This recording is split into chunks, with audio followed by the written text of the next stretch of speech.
Iggy Pop, yes, the passenger. That's how we get going today. Good morning, everybody. You like the Iggy Pop there, Jimmy? I never had any opinion on him, but I like that song. Yeah. I always thought he was British. For years, I thought he was British. From Michigan, originally, I believe. But he did spend some time in London, so he might have picked up a thing or two when he was over there. He just looked British. He Skinny does, guy, right? fucking 80 looking with no shirt. He just looked British. Always thought he was British. I watched a lot of Anthony Bourdain over the weekend. I was just eating up his show, catching up on it, and that song is in one of the episodes. I'm like, man, I got to listen to more Iggy Pop. Yeah, I never listened to him. I like it. The Passenger. Is anyone surprised I don't listen to him? I have a very narrow music taste. Well, yeah, but then, you know, you surprise people with some of the stuff you enjoy. Good Diana Ross song. Good Supremes number. Makes me happy. You know what song I heard all weekend long from my wife, and then wherever you went, and then you went on social media and everyone's talking about it? Who wants to take this one? I'll take a guess. All right, go ahead. Is it still The Power of Love? No. That's a good call. I was on the radio. It made sense while I was on the radio. Yeah. Me and Kenny were going. Albany was playing. I was like, ugh, I hate this song. I hate it. Why do you hate it? I always hated that song. It's terrible. Yeah. Yeah, I'm not a big Huey Lewis fan, even though I know he's a good singer. Like, I acknowledge the guy is very good, but it's not my thing, man. You know, I decided, because we had Leah Thompson in, that it was time to watch Back to the Future. You would think I would watch the movie before she came in here to refresh my brain. And wow, man, that rape scene with Biff is rough. Yeah.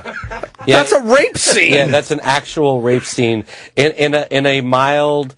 It's a movie for young kids and young adults. Yeah, it's a full-on rape scene. I'm changing, man, because I don't know. I don't want anything to be changed, I guess. But then you see something like that and go, wow, that's really wrong. Yeah.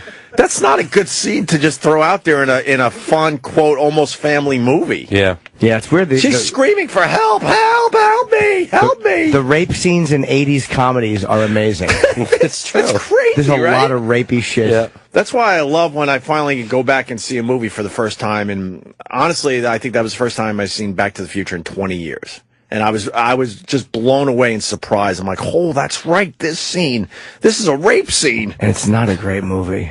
It's okay. I didn't love it. You didn't love it? No, I never loved it. I was trying to explain the whole movie to my 5-year-old and realized, okay, he's not ready for time travel. Well, he's probably too advanced for that movie. He probably passed him by at 3. It's like, enough with this shit. It's terrible. I was explaining, and then my brain blew up. I'm like, wait, this concept is not. He's not ready for this. No, they don't get it. What do you mean he's back at the same place, but it's not what it was? I'm like, oh boy, forget it. Yeah. Just enjoy the crazy hair of. I called him the scientist. Yeah. It's not a great film. La la la la la la la la. What? I go the other way. I actually think, as far as the script goes, that's like a perfect script, because every single thing introduced is introduced for a reason. Everything is called back, or somehow affects something that happens later in the film. As far as a movie script goes, I love every second. You might be right. I just didn't enjoy it. I really enjoyed it. I just didn't enjoy the neck makeup. Anyone else pick up on that? Yeah, there's a lot of That's always terrible. The neck makeup was brutal. Yeah. But besides that, I enjoyed the hell out of it for the first time in a long time. Here's the rape scene. Yeah, Biff is trying to rape her. Before Crazy. CGI, fucking a lot of makeup did well, but stuff like age regression and stuff, it's terrible. It's not. Yeah, they've come a long way with that. But yeah, you need computers. But I enjoyed watching it. Then I decide I'm not going to watch Back to the Future 2 or 3. You can't. I'm good. And now no one cares about Back to the Future again. It was fun last week. Now we're just back to living our lives. So what was the song? Adele, hello. Jesus, oh, yeah. Enough already. I did enjoy that one. Did you? I did, yeah. But everyone's talking about this song by Adele. And Tristan Wilde's in the video. Oh, really? Yeah. I didn't see the video yet. Yes, Michael, young Michael from The Wire, is the love interest. Oh, no kidding. Yeah. But this song was everywhere over the weekend. I enjoy a good Adele song. Yeah. I'm not going to lie to you. It's me. It's good, but the video annoyed me because you could hear talking on it. I hate when they do that. What, she just called some extra she wants to hang out with? I'm the fat chick you dumped a bunch of years ago. You want to hang out again? No. Look at these numbers. Holy shit, on YouTube. Ready? Yeah. So this video came out on YouTube last Thursday, Friday, Saturday, 4 days ago. It's pushing 70 million views in 4 days. Yeah. I think some of those are repeats, though. There's probably... Fucking Christ. Well, that's how I listen to music these days. I know. I don't need a great system. I listen to music off my phone, off YouTube. I'm good that way. Yeah. I realize I don't need any of my stuff anymore. I'll go on, like Iggy Pop, I just started listening to all sorts of Iggy Pop through my phone. And I was fine with it. Totally fine. I like this more than I thought I would, but the song was a little pointless. Like, it didn't go anywhere. It was, hello, all right. Hello! Well, other side of what? I don't know. Did she die? Is she dead? I don't know what this means. Other side of the tracks, obviously. I mean... Yeah, wish I could cross these tracks, but Daddy says no. Daddy says no. You're bad for me, and our children are going to have a hard time in the world. But yeah, it's young Michael. There is young Michael. He did our show once. He's a big star now. Over at the old XM studios. Yes, I liked Mike. Yeah, he was very good. But he's like a fucking young, good-looking guy. Like, he does a lot of those roles. Women tend to enjoy him. He's a bit older now. Yeah. He probably isn't even 30 years old, right? I don't know. I don't know what this video means. It's a good song, but it was everywhere. Holy fuck. And they're showing nothing but close-ups, because she does have a fine face. She's very pretty, but just a fucking glacier. Yeah. What is that song from? Is that from the new Bond movie? Or is that a different No, that was song? the last Bond movie she did. But isn't she doing... It's just a new single. Oh. It's just a new song. It's Right. her song, and it was everywhere. And okay, we don't have to play any Yeah. of it. All right. Well done, but, I heard it once, and I was like, well, that's lovely, and I was done with it. Dude, you're Cowboys. Oh, boy. Just fucking horrendous. I watched the game yesterday. Oh, I was boy. so depressed. This is what I do on a Sunday. The volume was off at one point, Yeah. and I was jerking off, and my dick was limp. I was jerking off with a limp dick watching porn, and then trying to do chip scripts and watching the Cowboy game. That's the life of Jim Norton. That's just too much. I was going over fucking Chip Chipperson fucking animation scripts, and then I was like, okay, then watching the game a little bit. Yeah. And every time I looked up, somebody was running for a touchdown, and they usually weren't Cowboys. I was very frustrated. Well, I don't know. It was close. It was very close, 20. but Cowboys are 2-4. They stink. I mean, you know. They fucking stink. What are the Giants now? Giants. I think they're 4-3. Okay. Cowboys fucking stink. 4-3. And it's not just Romo being out. That's not their fucking special team stinks. That's a tough hit though, losing the Romo. And losing Des Bryant is brutal. But then they give up. They score to tie the game, and they give up a 100-yard return. They fucking stink. Did they really? Yes. Oh. That's what I looked up and I saw right after the Dallas touchdown. I want to say it was 2020 at that point. And then what happens is they fucking give up a 100-yard run back. Right. Fucking stink. I was so annoyed. It's It's nice for me the season's over early. The pressure is now off after game fucking 6. And you met Romo in the offseason. I loved him. He was a lovely man. He brought you back to the Cowboys. He certainly did. I can't even bash Jason Garrett. A good try, Jason. Yeah, you met the coach too. Get That's him right. special teams. Your special teams coach fucking blows. You said he was a lovely man. He's a lovely man. We met him at the train wreck premiere. But I was very frustrated with football yesterday. This is why I was happy when I wasn't watching it. I was happy when I was out. I was frustrated too because the Bills lost, and that game wasn't on TV. I was watching it online. What is that about? They're trying to expand. They're trying to get people to watch in different ways. But isn't it cool enough that the Bills are playing in London, and then you have to watch them online through Yahoo? It was. The fuck is that? Oh, is that what they did? Yeah. But it was the first cool time enough they did that they were playing over there, so just throw it on TV. But no, that wasn't good enough for the NFL. It's like, okay, we're expanding, so they're going to play the game over there, but now we want you to watch it over here. Who'd they play? On Yahoo. Jaguars. Yeah, Jaguars. Okay. Were there people in the stadium there? Yeah. Yeah, I understand all that, but Jesus. The NFL's getting a bit greedy with their shit. Yeah, no one in England's going to give a fuck about American football. I don't know. The crowd was really into it. They Play really expats. They really are into it. they really want to have a team there. Oh, did they really? Yeah. How the That hell seems are they like a gonna, big mistake. That's going to be a pain in the ass for everybody, though. Wait, they want to have a team there that Eventually, they're planting Don't- the seed. They Don't want- say eventually. I bet you within the next, let's say 5 years. Yeah, maybe. That's 5 not years. eventually. They'll schedule it a certain way where they can do 2 home games in a row and then 2 or 3 road games in a row, so they can just come over here and stay for a couple. They'll schedule it where it works. And a bye week, you figure out the bye week in there somehow. Who knows? Yeah, I don't think those fans will go for it. I don't understand. Why would they have an NFL team in London? Dude, The global game, my friend. they're coming out. This is the second game over there, right? Yeah. Preseason, they did Miami and someone else, I think. So why don't they create their own league and then play, amongst other European places? Why would they have a team for the American? Because the NFL football? is that powerful. Really? The NFL is pushing this. They're pushing it, so whatever. I mean, it was a packed stadium, and the crowd. They had a lot of crowd shots, and the crowd was definitely into watching it. Okay. And it was a shitty game in the end, right? What was the final score on that one? 34-31. What am I talking about? That's a They really came good back, game. right? Yeah.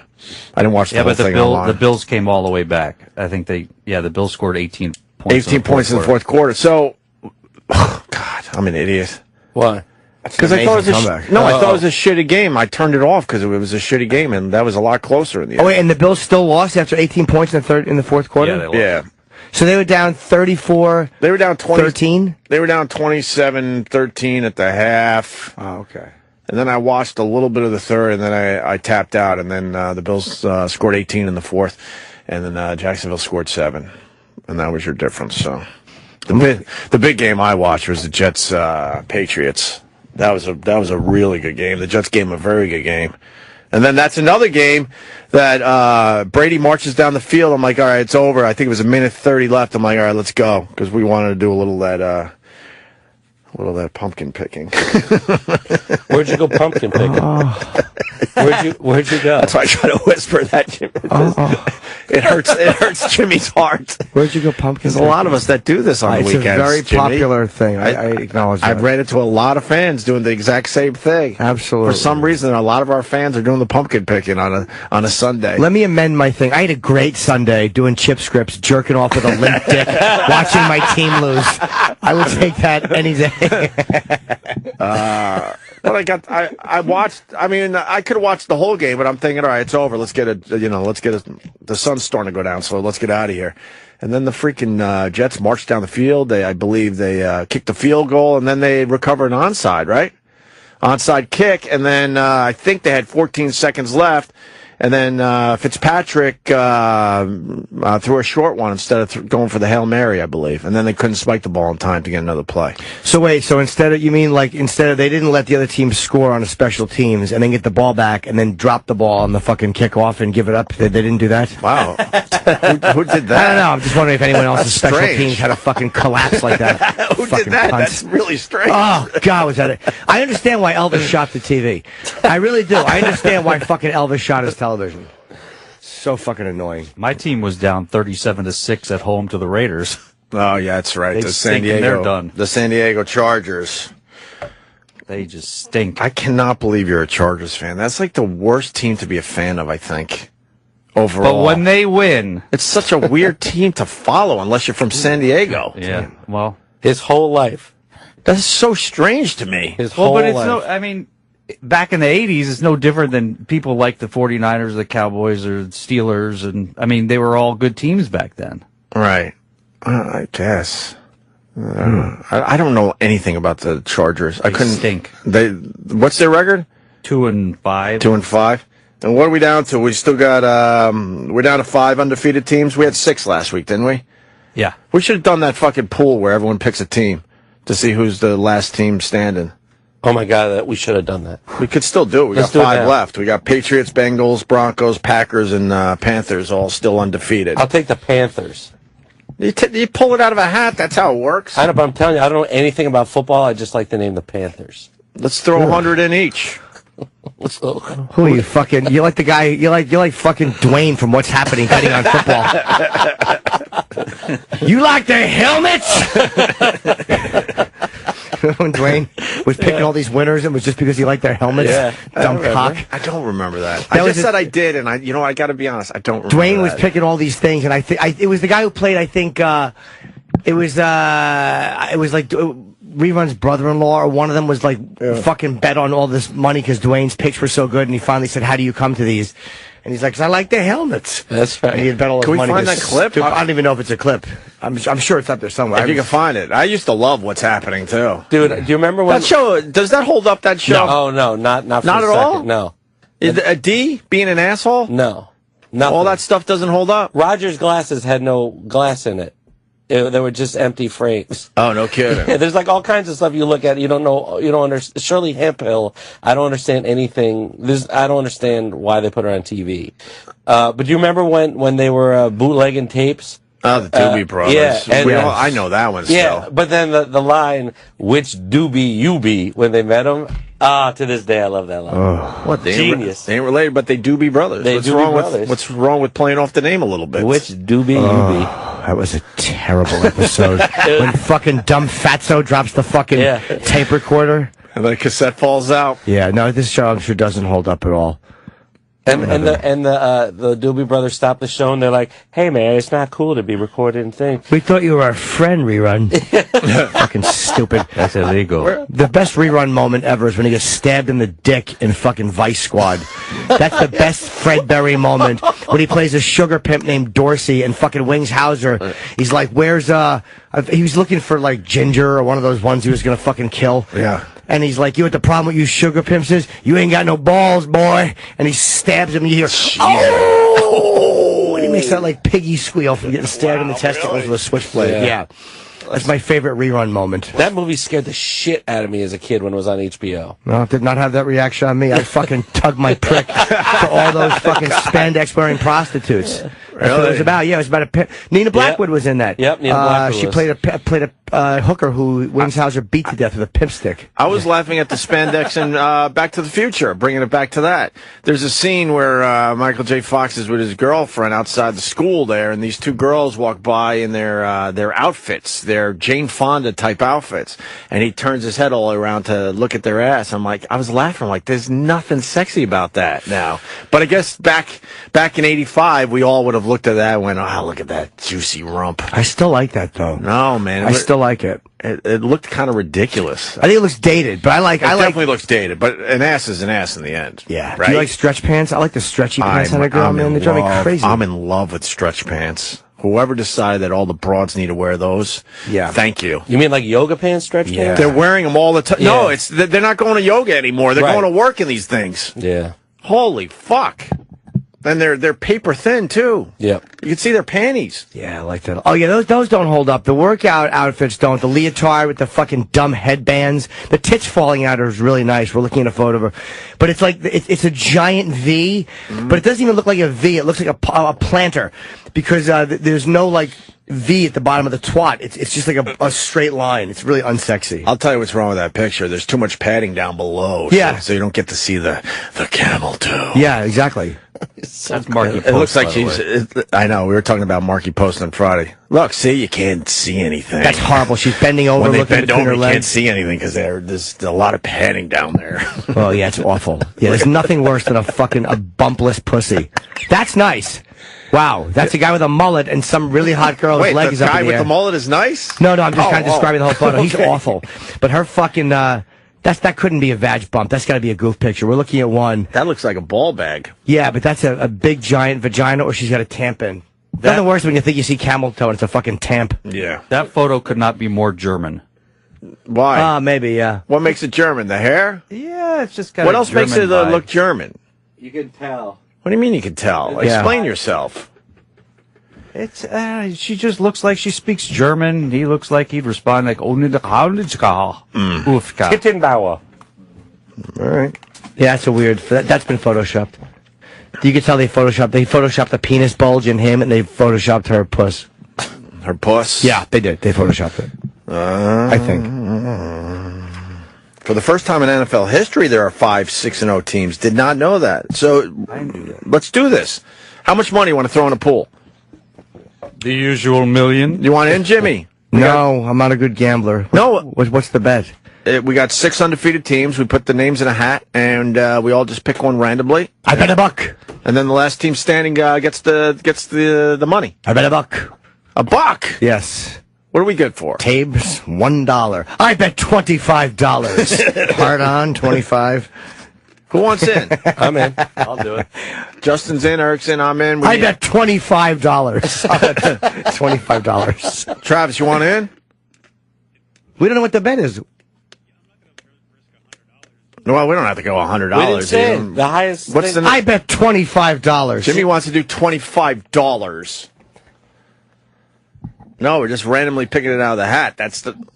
Yeah. Well, a lot of people would pick the Patriots, though. By the way, speaking of hats, to digress for 1 second, I was on the elliptical machine this weekend, and Men Without Hats Safety Dance came on. Nice. Boy, that is a good ellipticaling song. That's a toe tapper. That really is a fucking, boy, you really pick up the pace. Bam, ba-da-da-dum, and you're like, oh, fuck, I'm really getting something done. That like Gentleman that by Psy. I really have a fucking... I tell you one thing, if midgets ever get together and really fucking get like a powerful lobby, stuff like this we're going to look back on like it's fucking Step and Fetch It. You're right. You're totally right. Just a midget in a funny hat spinning in a circle. Absolutely right. This is when they didn't mind being made fun of. Yeah. You can't make this video nowadays. He's holding a ukulele in the circle. Just what an asshole he was. Dancing around like, hey, look at my quirky friend. They dressed him like an asshole. Yeah. Oh, look at that. Yeah, this is just not a good video. Hey. Yeah, they're all dancing around a maypole. It's so stupid. Oh, yeah, the maypole. Yeah, I don't need to hear this. This is going to get me pumped up too early in the day. And they never did anything else. But I wonder how many times they do this live in fucking concert. The lyrics are, we can dance, everything is out of control. Yeah.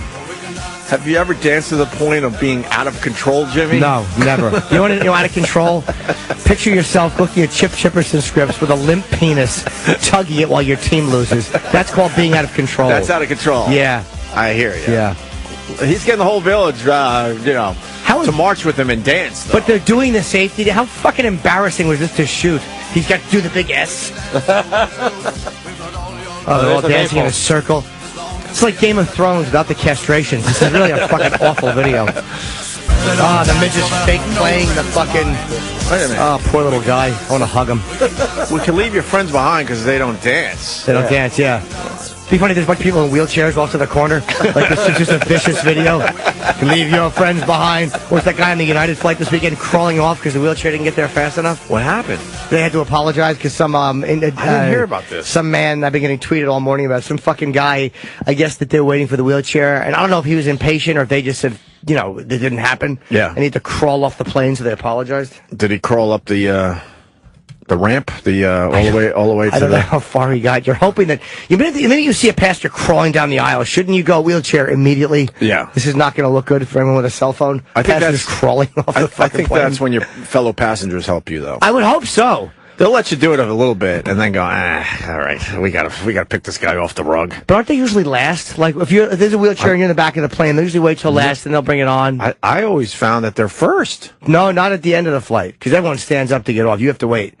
They put you on first. But when they're getting you off a plane, they'll open the door, and the flight attendant will always go, okay, 2 wheelchairs, we need 2 wheelchairs. Oh, okay. And then you all file off. I'm not going to question you on that. You fly way more than I do. Flying back home from an event where he had an advocated for accessibility. Oh, okay, so he might have played it up. Flying home from an event where he advocated for accessible transportation, a guy with cerebral palsy. Or is it cerebral palsy? I guess either way. Oh, no, cerebral palsy. Had to crawl down the aisle to his wheelchair after United Airlines failed to provide him with assistance. What? The guy described his experience upon landing in Reagan Airport in Virginia on Tuesday. He had been in San Francisco speaking about how challenging it is to have to travel like this. I think he played it up. He was making a statement. Yeah. I bet you if he just waited a couple more minutes, everything would have been fine. Yeah, they might have fucked up and just on. not made the announcement. Like, maybe they didn't have the wheelchair there immediately and they had to get it. Crawl down the aisle. Yeah, they might have said, wait, that he dragged himself halfway down the aisle to where a wheelchair would normally be waiting for him, except it wasn't there. Come on. I think he played it up. Wait, they made a mistake about the need for chair, and it was removed from the area, United told the Daily News. When we realized our error, we returned the chair to the gate. They made a mistake. But United stinks, but they didn't go fuck the crippled guy. They just made an error. But it arrived too late to assist Mr. Neal. So it was a legitimate mistake, it seems. Oh, come on. They offered an apology and $300 voucher and fucking knee cleaners. They offered to have his pants fucking laundered. You know what? I want to take this call. Sure. I want to talk Probably about... somebody praising me, for Pete's sake. Go ahead, caller. Well, you did start the safety dance discussion. Yes, I did. And I'll let you finish it. I know this is going to go nowhere. It says, Leslie says, I have some interesting information on the safety dance video. I'll bet you do, Leslie. Come on, chime in. Let's go, Leslie. I didn't say it was interesting. That was paraphrased. All right. Okay, what's up, Les? Here's the story behind that. There's something called Chorea, Chorea, or St. Vitus dance. It was when people would dance themselves to death back in the olden days because they would get some kind of sickness that they would pass amongst each other, and they would just dance and act like crazy people. Well, and that's basically what they're talking about when they're saying that. So it's really not that interesting. Chorea, a neurological disorder characterized by jerky involuntary movements affecting especially the shoulders, hips, and face. Wow. So what, it makes you look like you're dancing? Yes, my sister had it when she was 12. Jesus. You know, it's funny. That's a phenomenal Black Sabbath song. I never knew what it was. St. Vitus Dance. It's on Volume 4. You're kidding? No. I had no idea what that was. Until now, see? We learned something. Yay! Thank you very much. I'll forget about it by noon, but I learned something for a couple hours. Yeah. I'm not retaining the whole Korea discussion we had this morning. I'm not either. I don't blame you. I'm going to forget about it in about 10 minutes, but hey. That was a better story than I thought it would be, madam. My apologies for ridiculing you. Relentlessly Yes. before we picked up the phone. I had no idea I was about to learn something about Black Sabbath Volume 4 from this lady. Thank you, madam. You're welcome. Love the show, guys. Take care. All right, All right, Leslie. Thank you. Goodbye, madam. In Jersey there. Yeah, what a lovely woman. I've been getting a lot of tweets and people are sending me this story on Facebook. I've been going on Facebook a lot more lately. I'm getting most of my news feed from Facebook. I'm quite enjoying it. Some really fun stories. The salon manager froze to death in the cryo chamber. Well, you did this recently. 3 times. And I'm debating it again. They say it's good for your skin. How about you don't debate it now that they found someone dead? Nah, it was bound to happen. It was a woman, she was working, some really cute Hawaiian girl in Vegas, who was working as the manager, and she was alone in the place, and she went in at the end of the night before she closed down. And I'm guessing that this was the full immersion one that Rogan does. The place I was going to, your neck was visible. Yeah. Because it didn't close all the way. And she died for 1 or 2 reasons. They say she might have locked herself in the chamber, which I hope that didn't happen for her sake, and that she just knew she was freezing to death. You never know. She may have just had a fucking heart attack or a stroke. They have to do an autopsy. Or maybe she decided to kill herself. You wouldn't do it that way. That would be tough. Yeah, because if she's in the full immersion, I keep saying full immersion, I don't know what it's called, Right. but where your whole body is covered, where you have the earmuffs on, and you have a face mask. Yeah. They say she may have suffocated. But how do you lock yourself in? Is there no emergency way to get out? There has to be. There has to be.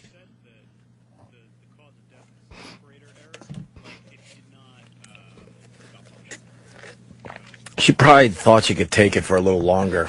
Well, there was no one in there with her. So is operator error means that they have to hit a button which opens the door for you? I think it means whatever happened, it wasn't the fault of the machine. Right. She probably could have gotten out, I assume.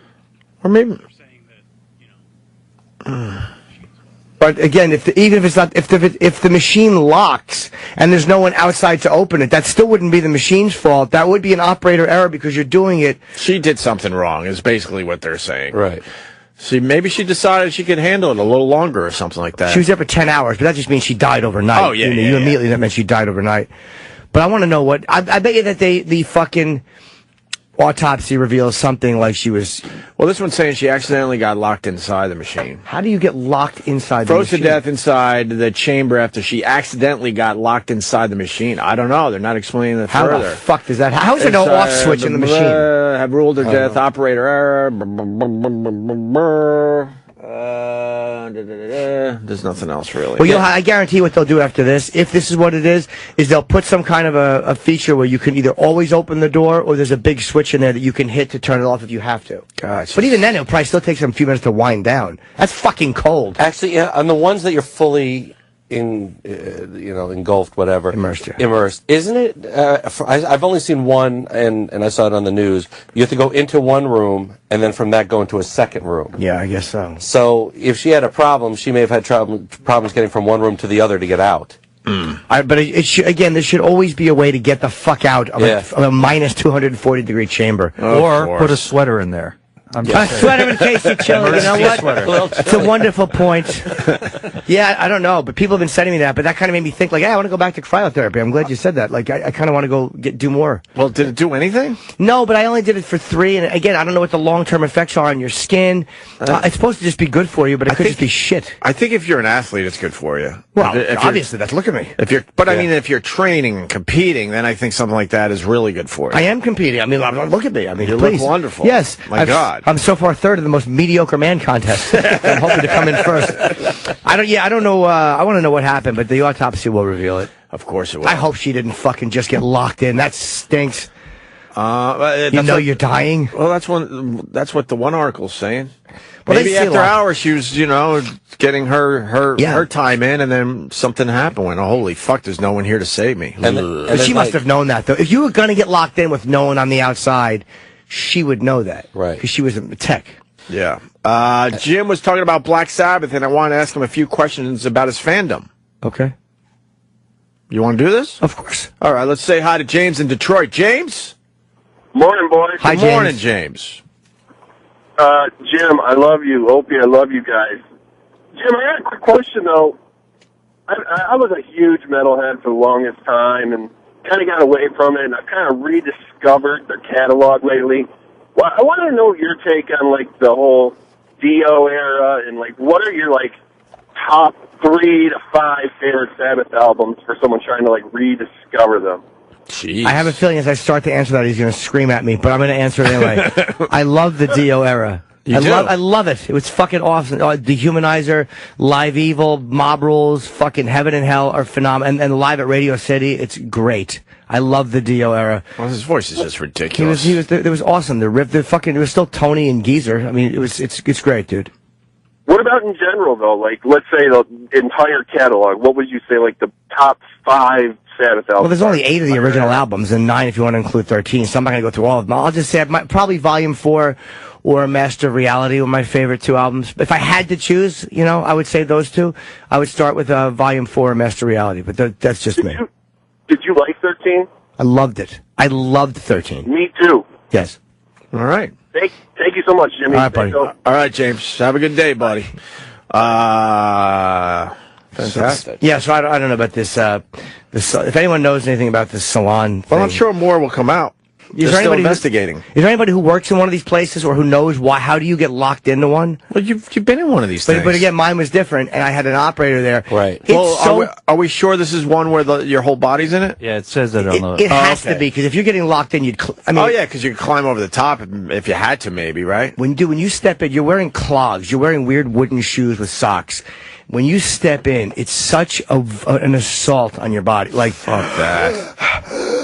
Like, I felt like I couldn't breathe, and my head was above the thing. So they say it's easier to actually be fully in because you don't feel the temperature difference. And there's like padding in it, so you're not touching metal. If you touch any of the walls, which you're not supposed to do, it's a weird padding, so I don't think that your skin would just peel off. But these look kind of claustrophobic. These ones are small little full machines that just have a glass door. Is this from the place where she died? No. Oh, but it was similar to this? That taking that deep breath in because you can't catch your breath because all of a sudden you're dropping your temperature down, that scares the fuck out of me. Doesn't that cause heart attacks? It can, I guess. I mean, anything can cause a heart attack. When you like jump into the cold ocean early in the season, or one of those ice pools or whatever in a spa, that feeling is scary, man. Well, this is the not polar bear club type shit. This is not like, this has no moisture. So the difference. No, I understand, but it's still that feeling of like, yeah, it's terrible. Right? It's terrible. But you don't have a weird. You don't go. In the full room, you warm up in a room, so to speak. In the one I do, you don't, or that I did. So I'm wondering if it's just a different feeling if you go in and it's minus 80 and then it goes to minus 120. I don't know how they warm you up for that. Yeah. But I want to try one of those. That's sad. I have no desire to try that. And now, like, a lot of rich people are all putting them in their houses. So you're going to see people going in there alone. Are they really? Yeah. That's dumb. Yeah, but now you're going to see people like home alone. I'm going to go in there for a little bit, and something's going to happen. They're not going to be able to get out. You'll just see a ton of people. Just go get a giant TV. What are you doing? I know. 4K TV. What are you doing? 8K now. I would get one. I mean, I don't have the room or the fucking money for that. I don't think that they're probably very expensive. But I would do that if there was a way it shuts off automatically, or if you can just get out. Right. Yeah. It's not. You know, I mean, you can freeze to death in any kind of temperature. But you don't even know if it's helping you. I don't know if it's That's helping. the thing. I wouldn't get in that thing. It's minus 200, whatever. You don't know what it's going to do. I read a lot of shit online about it before I did it, and the reviews were mixed. Like, no one said it was bad for you, though. No one said that you're going to drop dead in there, or you shouldn't do it. But they said, like, there's just the results aren't great, or there's no results. But if you're a professional athlete and training your ass off, and I think it's very helpful, I believe. But for regular Joes that are just trying to stay in shape, I wonder if it helps that much. I want to know what it does for your skin. I want to look boyish my entire life. I'm the boy who didn't want to grow up. You got very, very smooth skin, Jim. Yes, I do. I have very good skin, thanks to my mother. I think I credit my mother with that for some reason. Maybe that's just the sign of a psychopath. Why not your dad? Because, I was breastfed. Ew. Yeah. So? No, I'm just saying by both of them, but I think it was by my mother. It helped more. They say that I don't know if that's good for your skin or not, or that's just good for motherly bonding. But I want to get in one. I didn't like, it was so weird when your head is above it. I know I'm babbling, I've talked about this before, but when your head is above that thing, you just want some human interaction. Like, I was just talking to the guy about anything to forget what I was doing. And how long are you in there for 3 again? minutes. That's it. But the problem That's I one had, quick Beatles song. the back of my right leg was aching. Like, there was a dull throb, almost like it was being squeezed, and I made it to almost 3 minutes. When really hurt. like, we're both into burst training, which is a huge thing now in gyms and stuff, where you do what? Burst training, where you do like cardio for a quick minute. And most people go, a minute, that's easy. Fuck. Who couldn't do that? Yeah. But you realize how long a minute could be, or in your case with this, how long 3 minutes could be. Yeah. Because if you just think about 3 minutes, like, oh, fuck, you could, that's nothing. Yeah. But when you're in that circumstance, it's really a long fucking time. A song might be great, though. There was really no music playing, but I wouldn't mind it. I guess when you're fully, in one, maybe you have some music playing through. You could choose a song. That might be a little bit more helpful. That should be their thing, where they find 3-minute songs exactly 3 minutes, and you get to pick one of those. And then they tell you, all you have to do is get to the end of this song, buddy. That's it. Or you click I think that would help a lot. You click on a random one, and then there's Freebird in there. Fucking Inagata Devita is the go-to one. Or you could go with Live Whipping Post by the Allman Brothers. I don't know that one, but I imagine you'll be dead before it's over. It's a long one. I think it's about 17 minutes, if I remember correctly. I used to put that one on when I was doing music. We had to take a shit? Just so I could take a nice long break. Sometimes leaving the radio station to go get some fast food, by the way. This has nothing to do with what we were just talking about, but I was reading the paper this weekend, and the 16th person quietly committed suicide on the George Washington Bridge over the weekend. Really? Or they found his body. 16th this year? We're up to 16. And no one talks about this. I know the Golden Gate Bridge is, we learned a few years back, is the #1 place in America where people go to kill themselves. But we got a bridge here in New York City that people are just quietly jumping off. We're up to 16 this year alone. Isn't that crazy? Yep. And they're just a little blurb in the paper. One of those little stories somewhere in the middle. Yep. We're up to 16. Is it bad that the second you said that, I just wanted to blurt out, I admire his courage. What a maniac. How do you jump? How do you fucking make yourself jump? I don't know, man. But and as soon as I read that, I was thinking, man, they're gonna take that view away from us. Because I like to take my bike across there every once in a while. Oh, put a net or something? They're gonna have to. And the guardrail is low, man. It's barely above your, I would say your belly button. But it is low. People would jump off it anyway, and then you'd have all these dead bodies in the net. And then people would climb to the top of the net and jump if they made it. People would find a way off if they wanted to jump. I think if you jump into a net, I don't know if you're going to be a dead body, though, Jimmy. Then they would just jump off the net into the water. Yeah. Maybe they will, but there's no way to stop people. Because if you stop people from doing it there, they're going to do it off a building and probably land on somebody. Oh, you know what? True. That's probably why they make it very inviting. Because if you're going to do it, you're going to do it. At least you don't take some innocent victim out. You're not going to do it in the middle of fucking, 7th Avenue. So they'd probably rather have you splash into the water and float somewhere where they can just kind of find you quietly. Because we get the building people, too. And see, look how low that guardrail is. That is crazy. Yeah, it's actually got a stepping ladder up here. They really are encouraging. It's just a handrail on your way out. The man exited his 2008 Saturn near the South Walk. Oh, well, that answers that question. So why? The old Saturn will motivate you to do it. The Saturn. Near the South Walk of the New Jersey Tower, then jumped over the railing. Man, and is he the 16th? Yes. It says 16, right? Mm-hmm. That's 16 this year already. This year at the bridge. What's the record? Why, you know? No, I don't know. I think this is above average I think it's usually not as high as 16 per year. I know this is a dumb question, but do you think that guy was just driving? He was thinking, all right, I'm going to drive down there, park, and kill myself. Or while he was driving, he was just like, I've had enough. I'm pulling over and killing myself. No, but anybody that did that in the last 10 seconds, I understand. But You're the reason for number 17. I know. Now we have a record. But do you think like people are like, I'm going to kill myself. I'm going out of my way to drive down the George Washington Bridge. I think it's premeditated. I think you're thinking about it for a while. And you're like, fuck it, I'm going. I'm Today's the day. sure there's a few people that had, they're very depressed and sad, and then at that moment they said, yeah, it's time. But I think in general, people sort of plan it out. It's both. Yeah, I think it's both. Like one guy will go, I'm going to go do it, fuck this. And then one guy who's been thinking about it just goes, fuck it, and then does it. Yeah. That dock, the bridge. Oh God. Yeah. If you've never seen that, it's morbid though. I don't know if I want to tell people it's wow. Yeah, all the people jumping off the Golden Gate Bridge, they set up cameras and they made believe it was for traffic patterns, but these guys knew exactly what they were brilliant, doing. yeah. They set up cameras all over the place to catch all the people in 1 year jumping off the Golden Gate Bridge. What was the number? I want that number. The Golden Because that was way higher than 16. Yeah, I think it was. And the guy with the long black coat that went backwards. That's the guy who committed to it, man. He really fucking committed to jumping off that bridge. And then I know we bring it up a lot, but there was one guy that jumped and survived, and we had him on the show. And you did? I didn't hear that. Oh my God! And it's worth repeating. I don't care if we repeat it another 100 times. We asked the guy simply, "What were you thinking as soon as you jumped?" And the guy said, and this might help some people out there, "I wish I didn't jump. I wish I didn't do this." I don't know his exact words, but basically he said, "I thought, oh my God, why did I just jump?" Wow. His exact words were, "Oh, for Pete's sake." Oh, wow. Nerds, nerds. Nerds. And he survived it, obviously. And was he all messed up physically as a result? No, not he too was bad. fine. I don't remember anymore, but he walked in. He didn't have to wheel in. I think we had him on the phone, and I don't think his injuries really were that bad in the end. He was pretty fucked up at first, obviously, but I think he recovered from most of them. And his thought was immediately, because when you're going to do something like that, you're convinced, no, this is what I want to do. I need to do this, and then. He's alive to say his first thought was, I did not want to do that. Ah, shucks. Yeah. Oh, fuck. So. Yeah. God.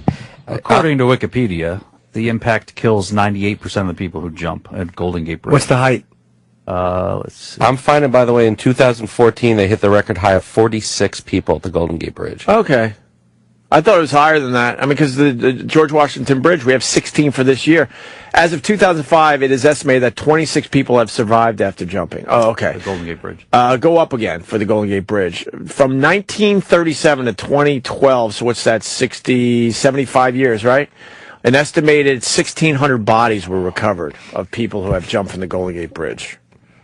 1,600 people. And Suicide's a hit. And that's a great view, too. Yeah. Kenny and I walked over that when I did San Francisco, and just the idea of jumping. That's why I was taking pictures of boats down there. Boats down there? Boats! Down there. I said it wrong. I apologize. Yeah, it's the name of the book. I'm still working on it. Is it a ... after boats? How do you handle the a lot of dots. A lot of dots? Down there. It's called The Bridge. If you really want to see it, it's brutal. It's a brutal doc. Yeah. But honestly, it was kind of fascinating because then they talk to the people's families and stuff. They find the families. Oh, the families. You could tell most of them were like, yeah, we heard about it a lot, and then he finally did it, and that's that. And that's that. There was a part of them that was like just relieved, like enough already. There's nothing worse than people who are always yapping about it. And it's like, ugh, just fucking do it. So you're relieved. Do it then. Yeah, there's something to, people, it's just draining. It's draining. Do you think people go there on the Golden Gate Bridge to commit suicide, to make a big spectacle of it, like look, and then everyone has to come and it's a big news story, or do you think they just think this is the easiest? I'm going to hit the water, I'm going to die. That's it. If I remember correctly, some of the articles and stuff, in a strange way, it's become kind of glamorous to do it that way. Right. So you want to be one of those guys? But I was wondering, people that travel from all over the world to kill themselves at the Golden Gate Bridge. It's not just locals, obviously. when you said that the George Washington Bridge jumper was like just a 3-sentence story in the Daily News. Yeah. I wonder if they do that on purpose. Maybe. If it's the same reason why, they don't show people running on the field during baseball. So you don't encourage it and you don't glorify it? Yeah. So I should shut my mouth. You're going to be an accessory. It's the coolest thing I've heard in years. Just encouraging everyone about to kill themselves in a fucking... Should shut my mouth.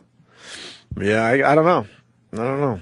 But 16 16's a lot. That is a lot.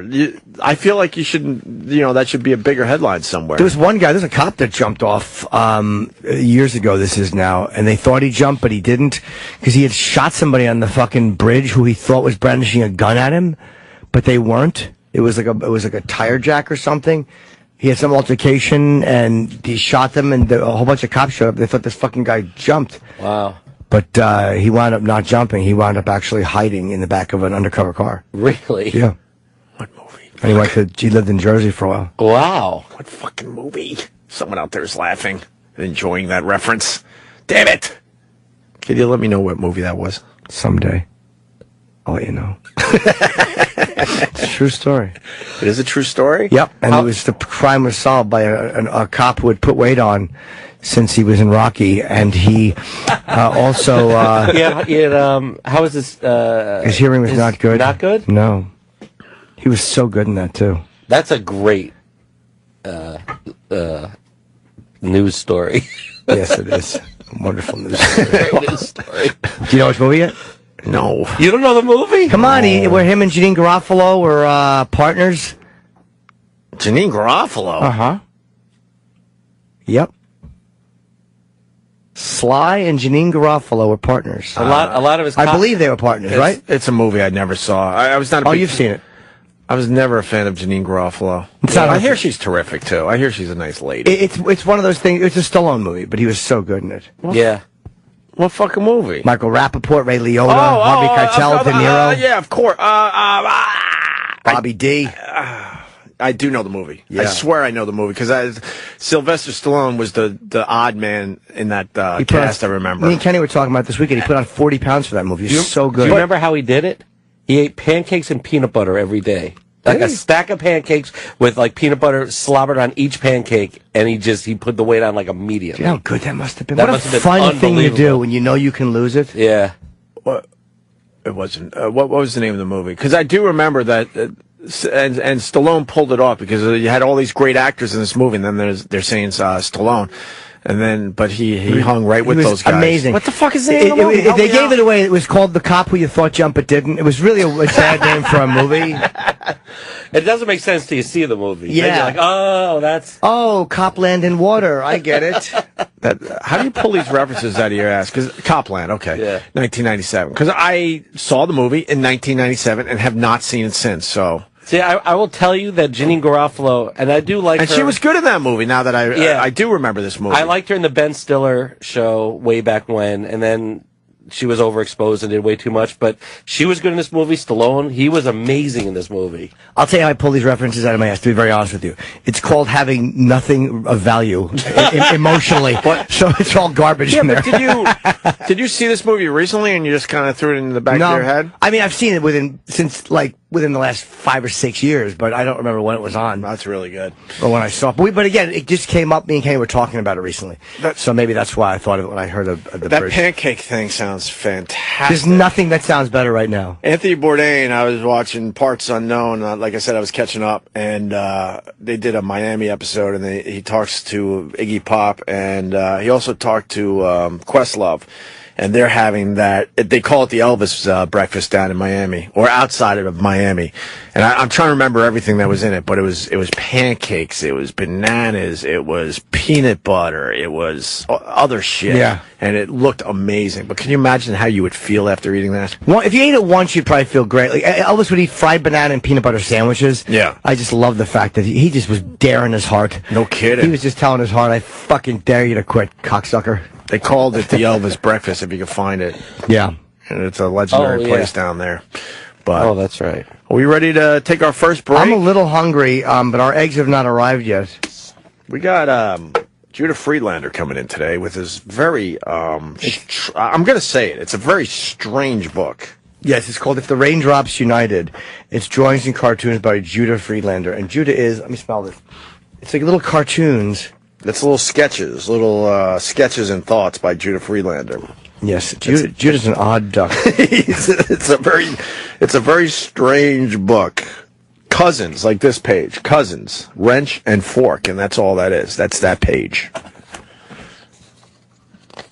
Okay. I said cousins, wrench and fork. Yeah. Yeah. That's a whole page in a book. That's a whole page. Yeah. It's a. All right. It's typical Judah, though. Judah's just a really. He's an odd man. He is, but he's a very original, funny dude. It's exactly the kind of book that you would expect him to put out. Of course. Undoubtedly. And then this page is Uber Turtle. See, you could, instead of calling an Uber car, you called the Uber Turtle. But again, that's a whole page of a book. Usually books have a lot more words and more content. I'm kind of fascinated by this book. I know. I am. I want to go through the whole thing now. So Judah's coming in. Rowan, what do you got over there, buddy? Oh, nothing. I'm okay. Well, you're just standing there. You're lurking about. We've been doing great radio for an hour. Next thing I know, I look to my right, and there's Roland just... You're standing next to a mic, so You're that usually about. means you want to say something. Why are you lurking? I called him down. Yeah, so I was like... I called him down for a conversation during the break. Oh, About what? I don't know. So, Just about the thank you, Kenny. the layout of the rest of the show. so Kenny brought me a fucking nice strap on. By the way, I'll talk. Me and Paul went on a fucking a movie expedition, which I'll talk about when we return. It was fucking awesome. That movie, so good, so good. On Thursday. Go Mets. My Mets. Yeah, I love my Mets. Let's go, Mets go. Mets Royals, man. Starting tomorrow night. Papa. What movie did you see? You'll tell us after the I want to break? know what movie you It was saw. how good was that fucking? It was unbelievable. What it was? You won't tell us what. Well, it's called Papa House. You saw Martian already, right? No, Is that the movie you this saw? is a movie that's not out yet. It was not a premiere. It was a screening. You went to a screening. I was invited to. Very early screening because of December. Very early screening. Ooh, thank you. What was Star Wars comes out in December? Oh, you saw the new Star Wars? I get these. I get these invites in email. What's that? You saw the new Star Wars? That's awesome. How was Fucking it? so good. Fucking What happened? C-3PO and Han Solo were fighting. Fuck yeah. But they're friends. Why did they That's fight? what, shut up! I seen it. Piece of garbage. Sorry, Chip. I love Chip. Yeah, I like you. Thank you, Chip. Not. Oh. Fucking piece of trash. I watched the Chip Mets video, like 10 times over the weekend. The one that we showed the other day, where there's a nice reveal at the end. Yes. Yeah. Is that one still up? It's fucking brilliant. You just watch it for the reveal? That's the only reason he watched it. That was fun. Reveal was hot. The Yes, reveal Kay, what was you gonna pretty say? I was going to say I went to Oh, Kenny, hold on a hot. second. Stand by. There you go, I Kenny. went to a movie screening yesterday too. Did you? Yeah, the James Bond movie Where? at the Sony building. Oh, how was it? Great. It was really good. That's Daniel Craig, right? Yeah. Oh, nice. Yeah, because our friend does the Yes, security. Yes, we know. Was he there, Daniel? No, they're in London for the premiere tonight. Oh, cool.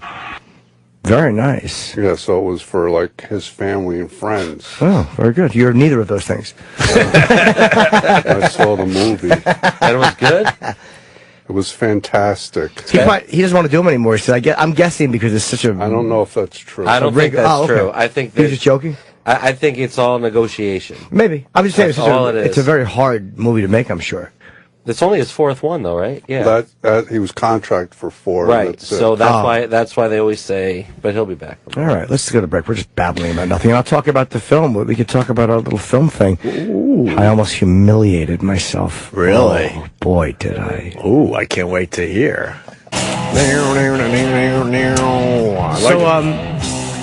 The movie. Oh, yeah, you went to see a movie with young Paul. Yes, I did. And I had gotten an invite, and I wasn't sure if I was going to go or not.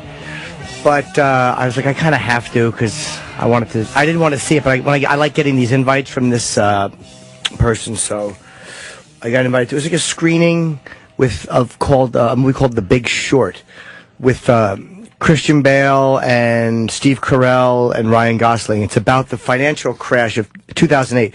I didn't even know what it was about. It was just one of these screenings that they were doing. Carell was doing a Q&A at the end. And I had no idea what it was about till I got there. Yeah. I'm glad I didn't, because I wouldn't have gone. Because I think it would be fucking boring. How'd you go with young Paul? Oh, I was going to go. I didn't know. It was like a last-minute decision. So I texted Roland, and he's like, I can't go. I'm like, oh, I'll ask Paul if he wants to go. Nice. And he was available. And it was fucking amazing. Really? It was amazing. I thought, because again, the subject matter is very dry. Yeah. Adam McKay directed it. The way he goes through it's about a true story about these guys that saw it coming and how they saw it coming. They weren't involved with, they just figured something out. Someone looked into the housing market.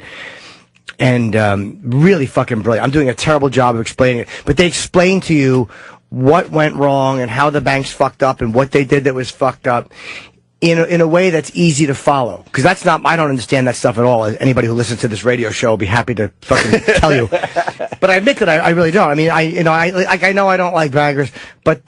And they all knew it was coming because of everything they were doing? No, most of them didn't. Most didn't, okay. No, almost none of them knew it was coming. Interesting. And they raised the point of how many of these fucking people are just dummies. Like, they're in it, but they're just dopes. So many of them were just dopes and that didn't see it coming. And there was a lot of the criminal behavior that they pointed out what that was, too. But it felt like it was really, really... It felt fair. Somebody who knows that world better might say it wasn't. But Carell is just a great actor. Yes, he is. He's fucking great. Of course he is. Christian Bale. Amazing actor. Is an amazing actor. But Steve Carell in this, because, he's known as comedic in The Daily Show. He's doing some more heavy roles, though. He is. Obviously. And he was really stellar in this. It's called The Big Short? The Big Short, and I can't recommend it enough. When is it coming out? I didn't December. even know. Okay. I haven't even seen a trailer for this movie yet. Thank you, Iraq. But it was very funny, and the way they explain certain things. It was very funny. I don't want to give any of it away, but there was Adam McKay is a comedy kind of director. Okay. And some of the comedy, the wigs needed a little bit of work. I'll say that. A couple of the hairpieces needed some work. Christian Bale looked like he was wearing a fucking black stormtrooper helmet, but it was still... Why do they have to wear wigs if you don't really know the people? Well, I guess to make them look more realistic. But seriously, though. I don't know. I mean, just to make them look more realistic. Like, if you're doing a movie on, let's say, Pete Rose, all right, you got to wear the hair. Sure. But if you don't know the guy, I never understood that about Hollywood, where they put a wig on the guy and then it takes you out of the movie because you're like, wow, that's a bad hairpiece, like you just said. Well, these crazy actors, they probably want to feel like they're not themselves, and they probably look more like the part. They shouldn't show profiles in these wigs. From the front, it's not bad. But when you see them on the back and the hair is sticking straight down, remember the Planet of the Apes fucking helmets they would wear? Like, from the front, they look great. Yes. But from the side, they look fucked up. Yes. So don't have them on the side. Oh, wow. I'm looking at Christian Bale with a hair, like a wig. From the side, it looks bad. That looks weird. You don't have to do that, I don't think, for a movie like this. No, but he was fucking so great as this doctor something. He was the only one who figured it out. He was the only one who figured what out? He was the only one who figured out that the market would crash, and then everybody piggybacked off his yes, idea. Yes, they did. They piggybacked off him. They overheard a deal, and Paul Rudd was in the audience. He was sitting in the row behind us, and he had a beard. And I don't know Paul well. I've spoken to him. He's very nice, and. Our young Paul noticed that he was back there, and I was watching him in the film, and his performance, it was so good in the film, and afterwards I was going to tell him how great his performance was. I wanted to tell him that he was fucking incredible, but he left before the film was over. He was gone like 5 minutes before, or he might have just got out, and I was like, fuck, man. bummed that Paul left because I wanted to tell him how great he was in that film. Yeah. And Paul goes, "What do you mean? He wasn't in the movie." I'm like, "But he was." He goes, "No, that was Ryan Gosling. I mixed them up." Paul Rudd was in the audience, but he just came to watch it. He was just checking out the film. Had he still been there, I would have absolutely said hello to him and told him, "You were amazing in this film." Oh, boy. Why couldn't that have happened? And we saw him at the after thing. We saw him at that after little party, or whatever it was. So had you not told me that, I would have fucking humiliated myself. Why did you tell him? He didn't know that. He just couldn't believe that. That's why he's called Young Paul. Not because he is young, but he also doesn't understand how this stuff works yet. You don't tell him. You let it happen, and then you come here with the story. But didn't you have a mistake at the Yes, after I party? did. Yes, I did. There's a mistake. Yes, there was. There was a mistake made. Well, there's a guy named Finn Whitlock. Is that his name? Finn Whitrock, who's great. He's in American Horror Story seasons like 3 and 4. And he's been in a lot of shit. We've had him in. He's great. Okay. He's in this. And him and this other guy play these young investors who find out about this and want to bet against the banks. It was basically Christian Bale's character saw this coming. He said the housing market's a problem. It's going to collapse. And I want to take out insurance against it.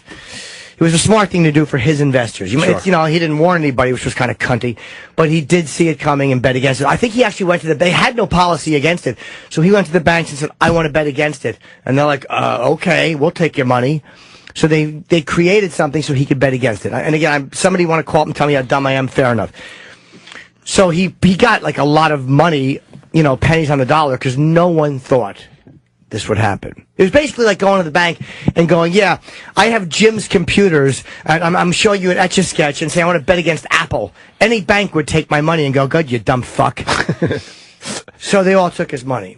And these young investors wanted to do it. They had like $30 million between them, Finn Whitrock and this other guy. The other guy's name I didn't know, but he was at the after party. And he was with this really hot girl showing up, and I was like, "Dude, fucking great job. You were really good." And he's like, "Okay." And as I walked away, I'm like, I don't think that was him. I think I just said to a man who wasn't in the movie that he was great. Was that him?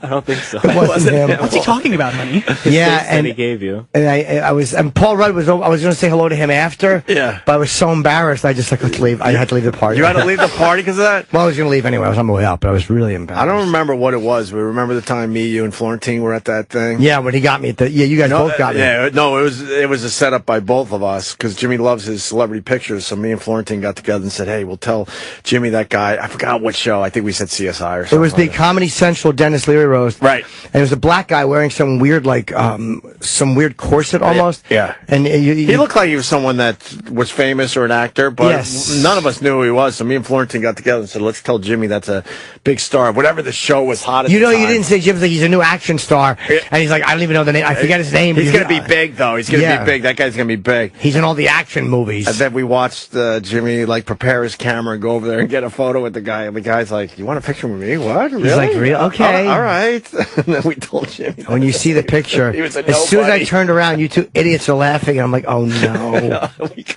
For the love of Eve!" I feel like we did that at the airport once. You did. You got me. Oh, that was one of the Jonas Brothers. One of the Jonas Brothers. Yeah, we were at Newark. Yes, we got you with that. And I had done the Tonight Show with those guys and chatted briefly with them, and they were very nice. And so you told me there was one sitting, so I said hello to him on the way to the plane, and it was just some teenager sitting with his father. And I'm like, I forgot about that one. Yes, that happened too. I felt like a boob. Oh, it's fun though. Yes, it is. God, it's a lot of fun. All right, so this movie, it's called The Big Short. I never even heard of it until this very moment. I loved it. I got to see The Martian. That's the one I want to see. Still doing well at the box I want to office. see that in 3D. Of course. I would see it in 3D. Maybe I'll try to go today. Travis, you shaking your head? No. Isn't it just a lot of him on the planet? Yeah, but that could be okay. I mean, Will Smith did it, and they're saying, I Am Legend is it's a great movie. Did another $16 million over the weekend. I want to see it just for the. I'm a little boy when it comes to 3D things. I just like to pretend I'm in there. I don't want to see Goosebumps. I want to see Bridge of Spies as well. I don't know. I don't know. You don't want to see Bridge of Spies? I love Spielberg, but all these like very serious Spielberg films that he wants to win an Academy Award for. Well, he's trying. I can't go to those. Yeah, I don't Spielberg know. and Tom Hanks, like, you might as well see it. Yeah, I guess. Yeah, I mean, it could be worse, but I mean, I can wait till that one's on. Do you have a You don't want to see that in 3D? Yeah, do I have a 3D TV at home? capability? Yes, but the 4K has the 3D capability, but it's not. I have like the glasses somewhere. Right. I got glasses for my TV. I've never used them. I love it. Really? No, I I don't. love It 3D doesn't at feel home. like I want a bigger set. I need, fucking 50 inches is not big enough because you just see the rest of your living room. I haven't even thought about putting those 3D glasses I wore on. them once. You guys my all new bought into Samsung. the fad that lasted like 1 year. What? 3D TV. No. This 4K just had the capability. It's not a 3D. It just came with it? Yeah, it's part of same it. with my TV. It's like I didn't say I I didn't buy wanted a 3D TV. Fuck that. No. You see, Nolan I did because you're an ass who buys in defense. I'm an ass because when you have kids, they all want to go see like the 3D movies. So then when it comes out on DVD, because you can't download the 3D movies, you put it on, and then they sit quiet for 2-3 hours. But that's true. As a parent, that's when you say tough shit. Yeah, I put love your it, fist though. right in the jaw. That's right. Then you just say, no, that was only in the theater. Yeah, Exactly. no, we don't have that capability here at home. What do I know? 3 dimensions. Yeah, you're one dimension. You get up, you work, you go to bed. That's your 3 dimensions. Pete Davidson's going to come in and say hi because SNL's off. Yep. And Pete Davidson loves doing this radio show, which is kind of cool. Yep. He should be here soon. But Where before is he? he That creep. Before he gets here, we got to get E-Rock in here because Jesse Ventura was on a show. I was going to say a show called, I do know these guys, Free Beer and Hot Wings. Okay, I think I've actually done their show. They're syndicated at 40 plus stations, and they had Jesse on, and the guys talk about the Jesse Ventura I Won video from our show, and try to get him to understand that we were sort of agreeing with him, and they try to convince Jesse to go back on Opie and Jimmy, and we got a couple clips. Okay. Maybe I set it up. Maybe we don't need Eric after all. All right. Where is Eric? I've been texting him to come down. All right, whatever. So I think you got it. Right now, I guarantee you right now, I wanna hear he's this. looking at a comic book online on the toilet. That's what he's doing right now. He's reading fucking Teen Titans 47. They go to the moon, and he's fucking dropping a fucking horrible, I ate sour cream and onion potato chips all weekend shit. Teen Titans. Why'd you pick that title? I had I don't know. It's just one of those things when you're grabbing in the fucking middle of the air, pulling out lines. Yeah. Sometimes the Teen Titan flies out, and sometimes they don't.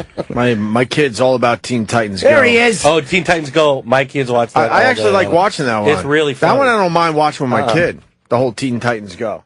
I didn't know it was a comic book. I Yeah. had no fucking idea. There was a serious cartoon as well. I had no How idea. about an XM one? Whoa! Sirius XM. It's Get the it? two companies. Oh, I got it. I think I did the setup, Eric. Anything to add to that? Were you even listening? I was walking back to the office and I heard Jimmy yelling that I was on the toilet reading a comic book. Perfect. Let's play the clip. We don't One need quick Eric. thing. Did you realize that Opie and Jim were agreeing with you when you went in and screamed at him the other day? I didn't scream at them. You did too. You said, "I won," and then went by. I didn't scream at them. it was your I tone. screamed up in the air, Don't split hairs. It was your tone, and they agreed with you. They said, we thought about it, but you stormed off. And I'm bringing this up because I think it's time that you guys be friends again. Wow. I don't think we ever could be. They said they agreed with you, and I'll bet you that if you just came in there, it would have been a better atmosphere. You probably would get along with them much better now. I don't think so. and I would rather not have the confrontation. Yeah. Why would I want to make them money? I don't want to make them any money. All right, Shut up. And so I would Fair make enough. them money if I went on with them. But I wasn't screaming at them. I was just letting them know I won, and I was doing it like in a football fashion. I know. You so did. You threw open the door while they're on the air, and you go, "I won." Chris Kyle was a liar. That was it? That's the first clip. So, do these guys like us? Free beer and hot wings? You know what? For the longest time, I thought they didn't. That's what I always think thought. we Jocktobered them once. Did we really? I'm not sure. I think we did at one point, right?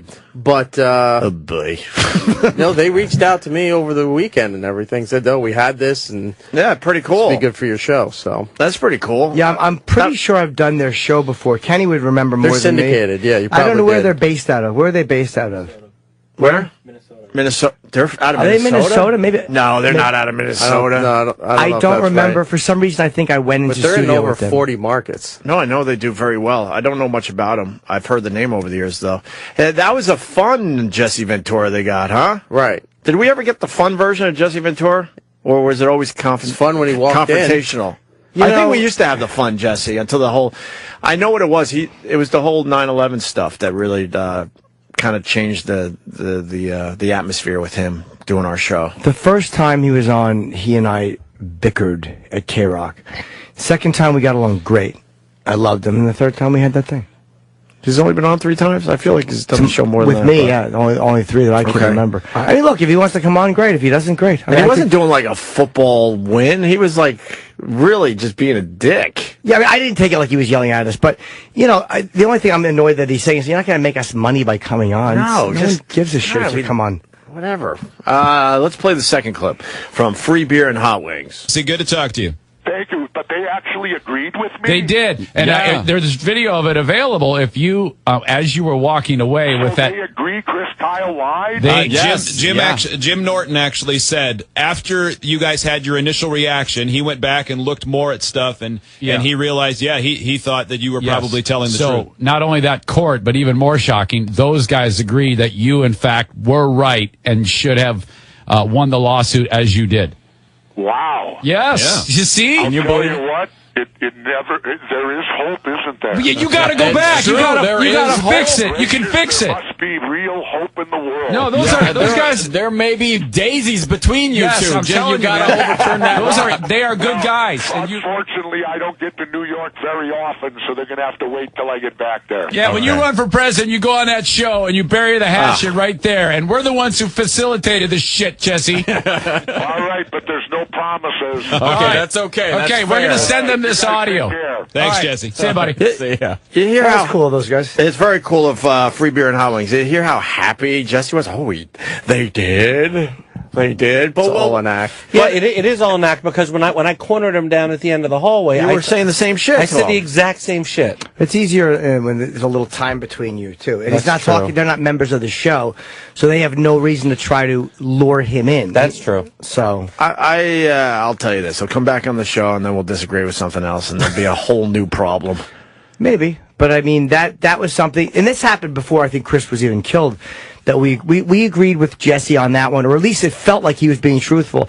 After the Alex Jones interview, I'm sure when we first heard about it, we were like, fuck Jesse, good. Oh, of course we were. But Chris Kyle was very believable, and Right. I have to say, for his family, he's not here to defend himself, obviously, so... Until that point, why would you not believe that guy? I completely believed Chris Kyle's story, but then some of this other stuff came out, and you're like, I don't know. It didn't feel like Chris was lying, but then when I heard Jesse's explanation on Alex Jones, it was like, he sounds like a guy who someone said something inaccurate about.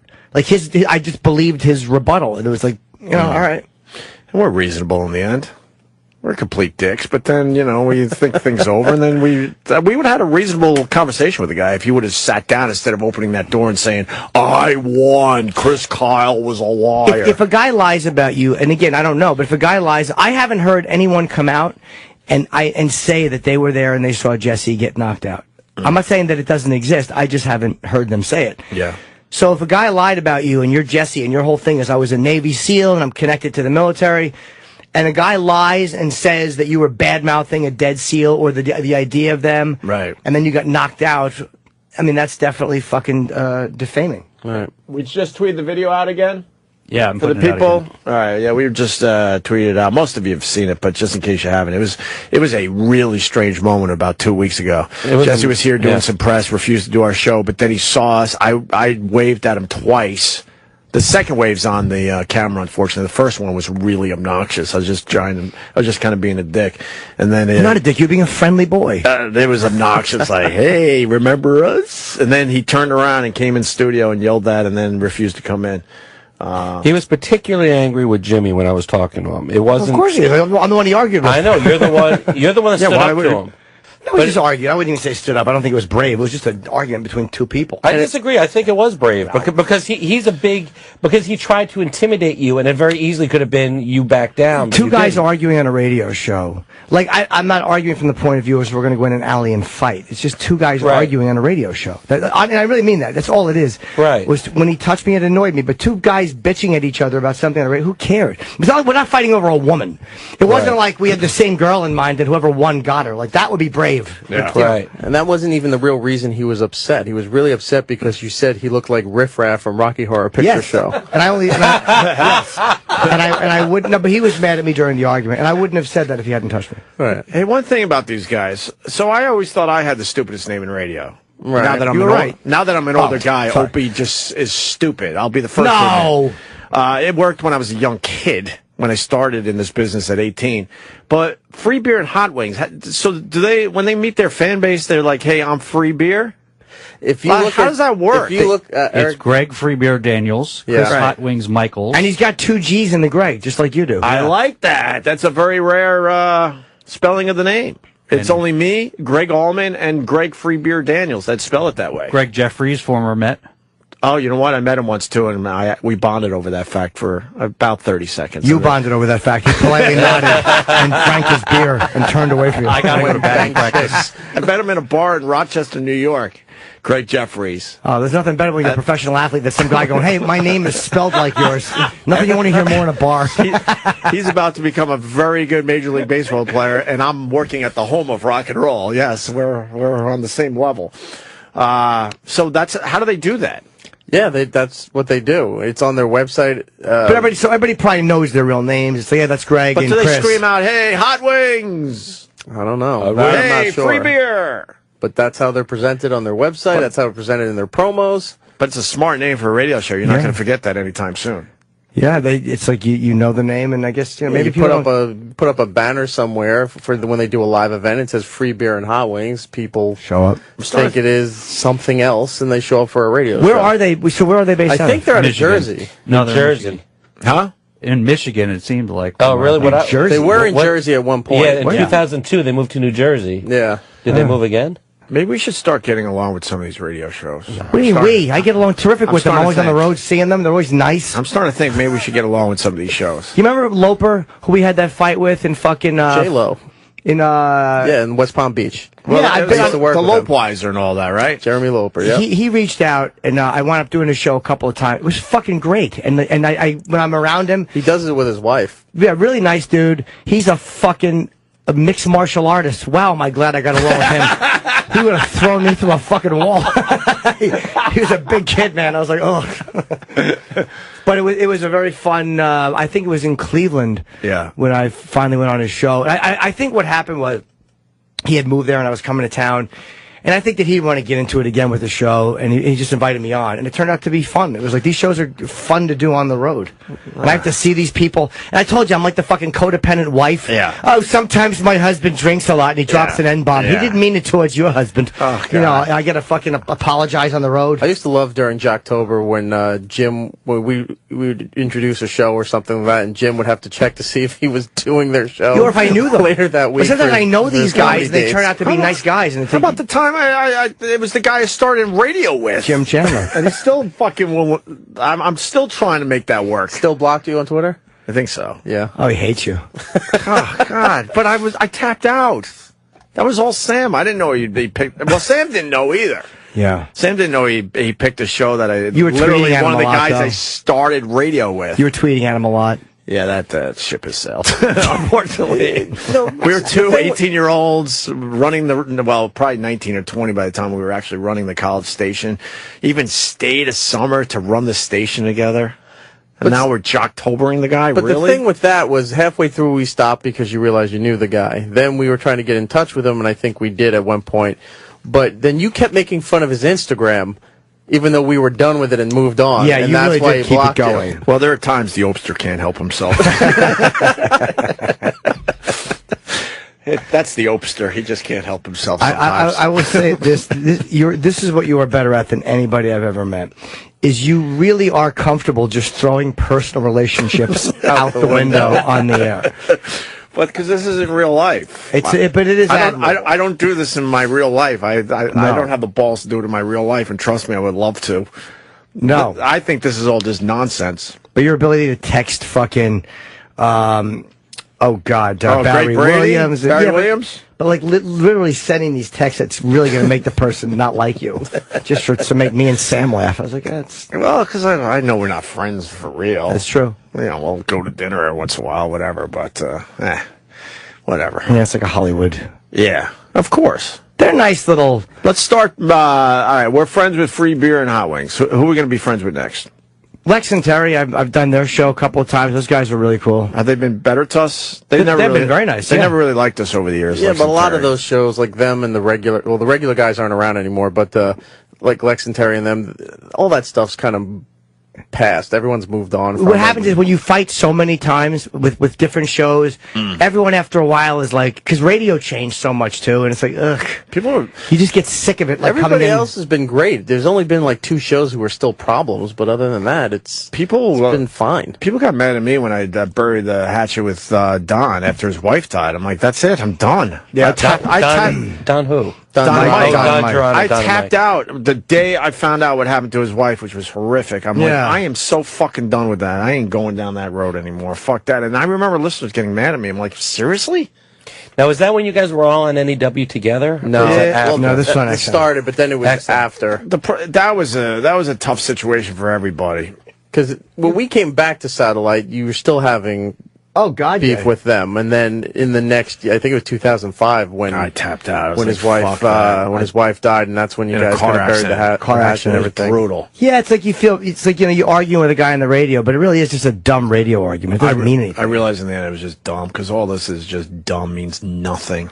Nothing in the end. It's stupid every day. But some of the fans were going, some of the fans were going like to their message board and posting shit about her dying, and they were saying stuff like it's like you could do Christopher Reeve jokes, but we can't. And it's like the difference is, I'm not saying you can't make fun of that shit, but I'm not going to where Christopher Reeve's family might look and saying it just so they see it. Like, I'm not going to a place where I want them to fucking see it. Look, people can do whatever the fuck they want. I mean, my opinion on the time was I'd rather you not.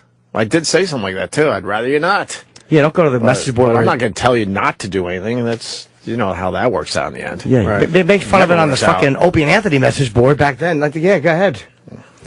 Yeah, but everything's good with Don and Mike. Don's doing good in Sacramento. Mike's in D.C. Oh, so Sacramento? Yeah. Oh, so they're not together anymore? No, that would be the D.C. Sacramento thing. Don left the show. Separated by 3 hours of time zone. So when his wife died, were they still doing the show together? I think so, yeah. He took time off for a while, like several months, and then came back, and then just couldn't do it anymore, and he left. So left Mike with the show. Wow. Yeah, I think Mike still doesn't like me because it was some show when we were doing Antisocial. I was down there with Brewer and Bill Burr and somebody else, and I think Mike was one of the shows that was promoting. But he wanted a couple of those guys, but he didn't want me on the air. Wow. Like, I'm not going to help promote it, which I get. Like, maybe he still doesn't like what we said, and that's fine. Yeah. We should. The sad thing is, we probably should all got along, but there were a lot of egos in the way. Because we were in a situation in New York where they were trying to put us in afternoon drive up and down the entire East Coast, and Don and Mike had that slot, and we're doing incredibly well in Washington. So just see it their way. They're getting kicked out of their slot for these. I was going to say new, but we were already old. The gunslingers. And then they moved them to middays. But then their deal was, well, if you move to middays, then you get middays up and down the East Coast as well. So, but the egos got in the way, and it just, I don't know. It should have worked out better than it did. Is that? Hold on. Did you say gunslingers or gunslingers? Gunslingers. Oh, I think you said gunk slingers. Gunk? I swear to God, I thought you said I'll gunk sling slingers. some gunk every once in a while. Gunk slingers. I'm still good for slinging some gunk. Well, they made the decision, too. They were given the option. That had nothing to do with us. Yeah, like, do you want to do it or do you not want to do it? The company desperately wanted Howard in the morning, but then Howard had a problem with us being on the same stations as him. They wanted Howard in the morning, Don and Mike in middays, us in afternoon drive, and then that dope Tom Likas at night. That's what they wanted across the board. And that was all supposed to be on K-Rock. Right? They went on all their stations that way. This is back in the NEW days. Yeah, and then Howard was like, fuck that. I don't want to be on the same stations as them. But we were on a few with him. You were on a bunch with him, and then I think at one the point... flagship station, they just did not want that. But that's how you ended up... He didn't want that. So that's how you ended up at NEW, a separate station, and as Howard, right?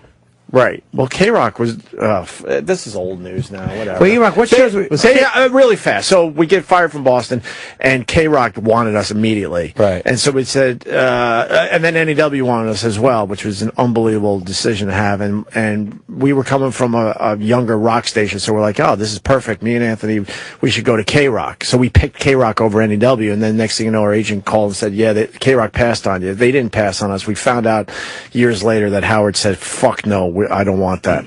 So then we went over to NEW, which made it really, really hard at first to even fucking be successful. And then we figured it out, thank God. But you got to clean house and do what you needed to do. You got rid of all the rock stuff, the rock jocks. And we didn't do any of that.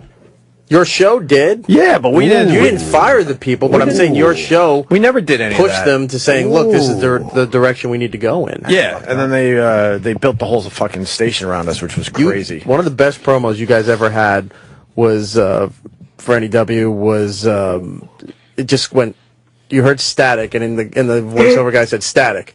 Opie and Anthony 3 to 7, then more static. Like that played throughout the day on shows that were already existing there, but you're promoting the fact that they don't exist. They hated us. I know. Wow. They fucking hated us. Such a great promo. Well, fuck those guys, because back then it was faxes, and because we were the new guys, you know, the old school fans or listeners of that station hated us, and so the other jocks would get the faxes of Opie and Anthony. They suck. Why the fuck are they on this station with you guys? Faxes of life. They would fax this in. Good one. And these guys would hang them up around the studio and outside the studio in places where we would see them. Right. Like that was supposed to make you feel bad. Yeah, they wanted us out of there. They were getting together trying to get us out of there. But Scott Muni, God rest his soul there, he was the one that gave us his blessing. He actually invited us into his office and gave us his blessing. It was the weirdest thing. It was some like mafia moment. And then you took his desk. No, we didn't. We weren't in his office. Ooh. I thought you took his desk after he left. I don't. Maybe they gave it to us on the rock. But that was like a museum in his office with all the old. He had pictures of all the Beatles and that's Keith Moon's drumsticks over there, and he had his stuff that he had was unbelievable. Wow. Anyway, we're babbling. So you're going to make up with other radio shows now? Which other radio shows? That's what I wanted to say. What you said, there's still a problem with a couple. Which ones? Well, there's two that we'll never solve, but one being Which ones? Mancow and the other one being Bubba. But all the other shows. I was nice to Bubba through his thing. I know. But and actually, I tried to get him on the show. That's on him. I said, have him call the show. And you know what? I keep talking to his producer, and I think there's a chance that might happen. That would be interesting. I have no problems if he'll do it. I laughed through that whole thing. I had no problems. Yeah, He's going to come up here and beat me up in an octagon or something. But I think everybody else that you've ever had any kind of quarrel with is pretty much let it go and would be fine with everything. Yeah, but we quarreled with a lot of them. It's like, it is what it is. Yeah. Yeah, I don't... I mean, I cannot remember the last radio quarrel we had. Can you? It's a cute word, Jim. Am I wrong, Travis? Did you say it wrong? I don't know. Are we in the bottom of the sea? He was saying... You're saying quarrel. Can you go back a little Quarrel. Give me 1 second. Quarrel. With a Q. Yes, but I still don't know. It came out like Coral Reef. Yes. Let's say hi to John in Pennsylvania. John. What's going on, boys? Good morning, John. Hi, John. Good morning. Love you. Love the show. Thanks, buddy. Hey, over the years, I listened, I work construction, so we listen to regular radio during the day. Free Beer and Hollies have talked shit about you on multiple occasions over the last, even call it 5 years, and then again when Anthony got fired, they were definitely running their mouth. So they were nice there for a minute, but don't forget the past. Yeah, all right. I don't know. We knew. I mean, we knew they talked shit about us. Who did? The Jesse Ventura clip sounded pretty... Free beer I'm and sure they Hollies, have at yeah. times, yeah. That sounded like they were all right, so whatever. All right, John. Thank you, buddy. All right. There was something else in there. Oh, Chris Christie. I was thinking about Chris Christie. But it wasn't that big a deal what he did. I mean, it happens. It's what he was drinking, of course. Huh? Of course he was drinking a fucking McDonald's smoothie. Why don't you stop it? A McDonald's smoothie? Right? Yeah. A strawberry smoothie. Why don't you fucking cut it out? That's giant pants. I mean, Tell yourself no. That's why you're fat. Exactly. What? It's fruit. Huh? Exactly. It's too much fruit. Stop it. That's Go on vegetable shake and go take a big shit and whisper. Isn't he trying to lose weight? He's got a giant waist. Yeah. That is unbelievable. Big pants. Yeah, a large panted man. Yeah. I like the guys who have the big pants and the tiny little belt. Yeah. Tiny little belt goes across. Look at that. Exactly. And then it's the pants are up really high. He's getting no traction in this race. It's unbelievable. It's still early. But he was in a quiet car, loudly on his phone? Yeah. I think he was mad. They said he was yelling at Secret Service guys because there was some kind of, he missed the train he wanted to take. And then this one that he couldn't get the seat he wanted. There was probably no seat in the first class. I'm guessing his travel got fucked up and he sat down and he was cranky on the phone. Yeah. And then after 10 minutes...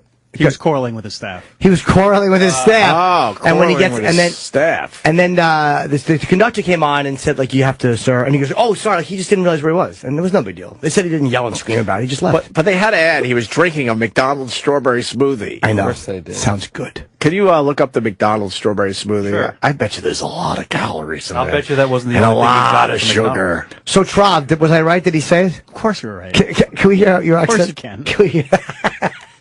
But I think everybody else that you've ever had any kind of quarrel with.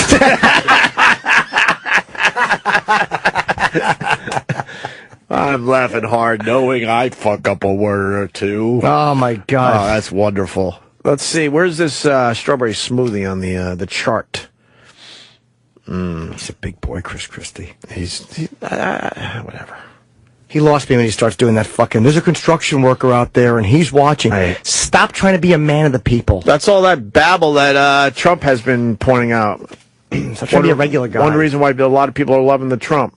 Only 210 calories in the strawberry banana smoothie? Oh, okay. All right. That's the small. I don't know if he had the small. Yeah, but that's reasonable. I mean, come on, that's reasonable. That is reasonable. Why doesn't he just cut it out? I thought there, if it was a McDonald's strawberry smoothie, there'd be a little vanilla ice cream in there, and some other things to make it even more delicious.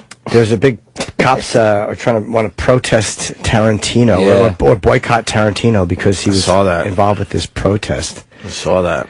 I don't know. Pat Lynch really annoys me anyway. The head of the PBA union. He really bugs me. But it's you don't protest a guy. Oh, I guess he's protesting them, and they feel like But why do you boycott a guy, his movies, if you don't like what he said as a person? It's just stupid to me. Yeah, I don't really like what Tarantino said, but man, he makes a great film. He makes a great film. I'm not going to boycott his films because of that. That's silly. This cop thing is sensitive, man. Every time it comes up on our show, people get really mad. My whole point is really simple. There's so many cops that are doing the job properly, and I don't want them to be forgotten. And people get really mad that you defend the cops at all. But the numbers are staggering how many cops do the job properly. And the ones that don't deserve to be called out? Of course they do. And a lot of guys get mad at that, and they want it to be 100% in one way. And it's sorry. Every time, if a cop fucks up, and you talk about it, and you say he fucked up, you can't throw the thing as, well, you're not on the job, you don't understand. I get it. And I'm not saying that everything they do should be scrutinized under a microscope. But if a guy is shot and he's not armed, we have every right to ask exactly what happened and to look at it carefully. Yes. Society kind of gives you the right to carry a gun and to mace us. We say, yes, you can do that, and if we attack you, you know what I mean? You have the right to knock our fucking teeth out with a nightstick, and that's fine. Of course. So if you shoot somebody who doesn't have a gun, we have the right to ask what the fuck happened. Of course, but I just do not see it as being an epidemic. And look, I guarantee that just pissed off people. I don't see it that way. Yeah. I really don't. I see. We have a lot of cop friends. I have people in my family that are cops. It's a nightmare of a job, and they get no fucking money. Yeah. It's kind of a shitty job to have, really. It's an awful job. Them and firefighters are just fucking crazy. I don't know why you'd want to do either one of those jobs. Right. It's like the big threat on most jobs is it's going to suck, or I'm not going to like it. But with them, the worst day you can have is you're dead. That's the way, Right. cops and firefighters, it's just too much pressure, man. But I completely acknowledge, and I don't know how many times I have to say this, that there are bad cops out there, yes. But I don't see it as an epidemic. I just don't. Yeah, and I don't feel like you have to qualify either way. Like I always defend the police when I think they're right, and I think that it's a fucking shit job. You're dealing with the fucking horrible public.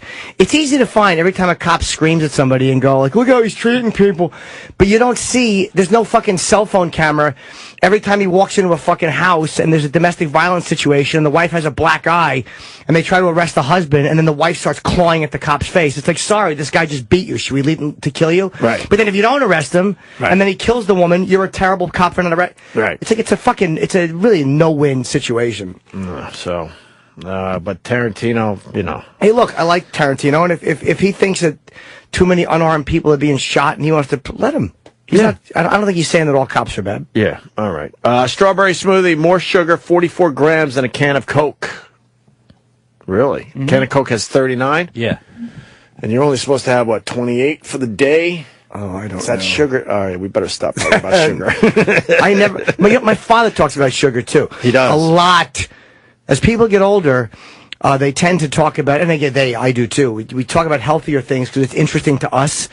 No one gives a fuck. My dad will talk about sugar, and it's like, Dad, I love you, but everyone just tunes out. We think of anything else but sugar. It's just white noise. Just talks about, my sugar. I know. I'm just trying to educate, my kids. That's, because they got so much more sugar in their diets than we did growing up. Oh, my God, we're talking about it again. Sorry. No, you are. We do it. Here's what you do. Here's how I was educated about food.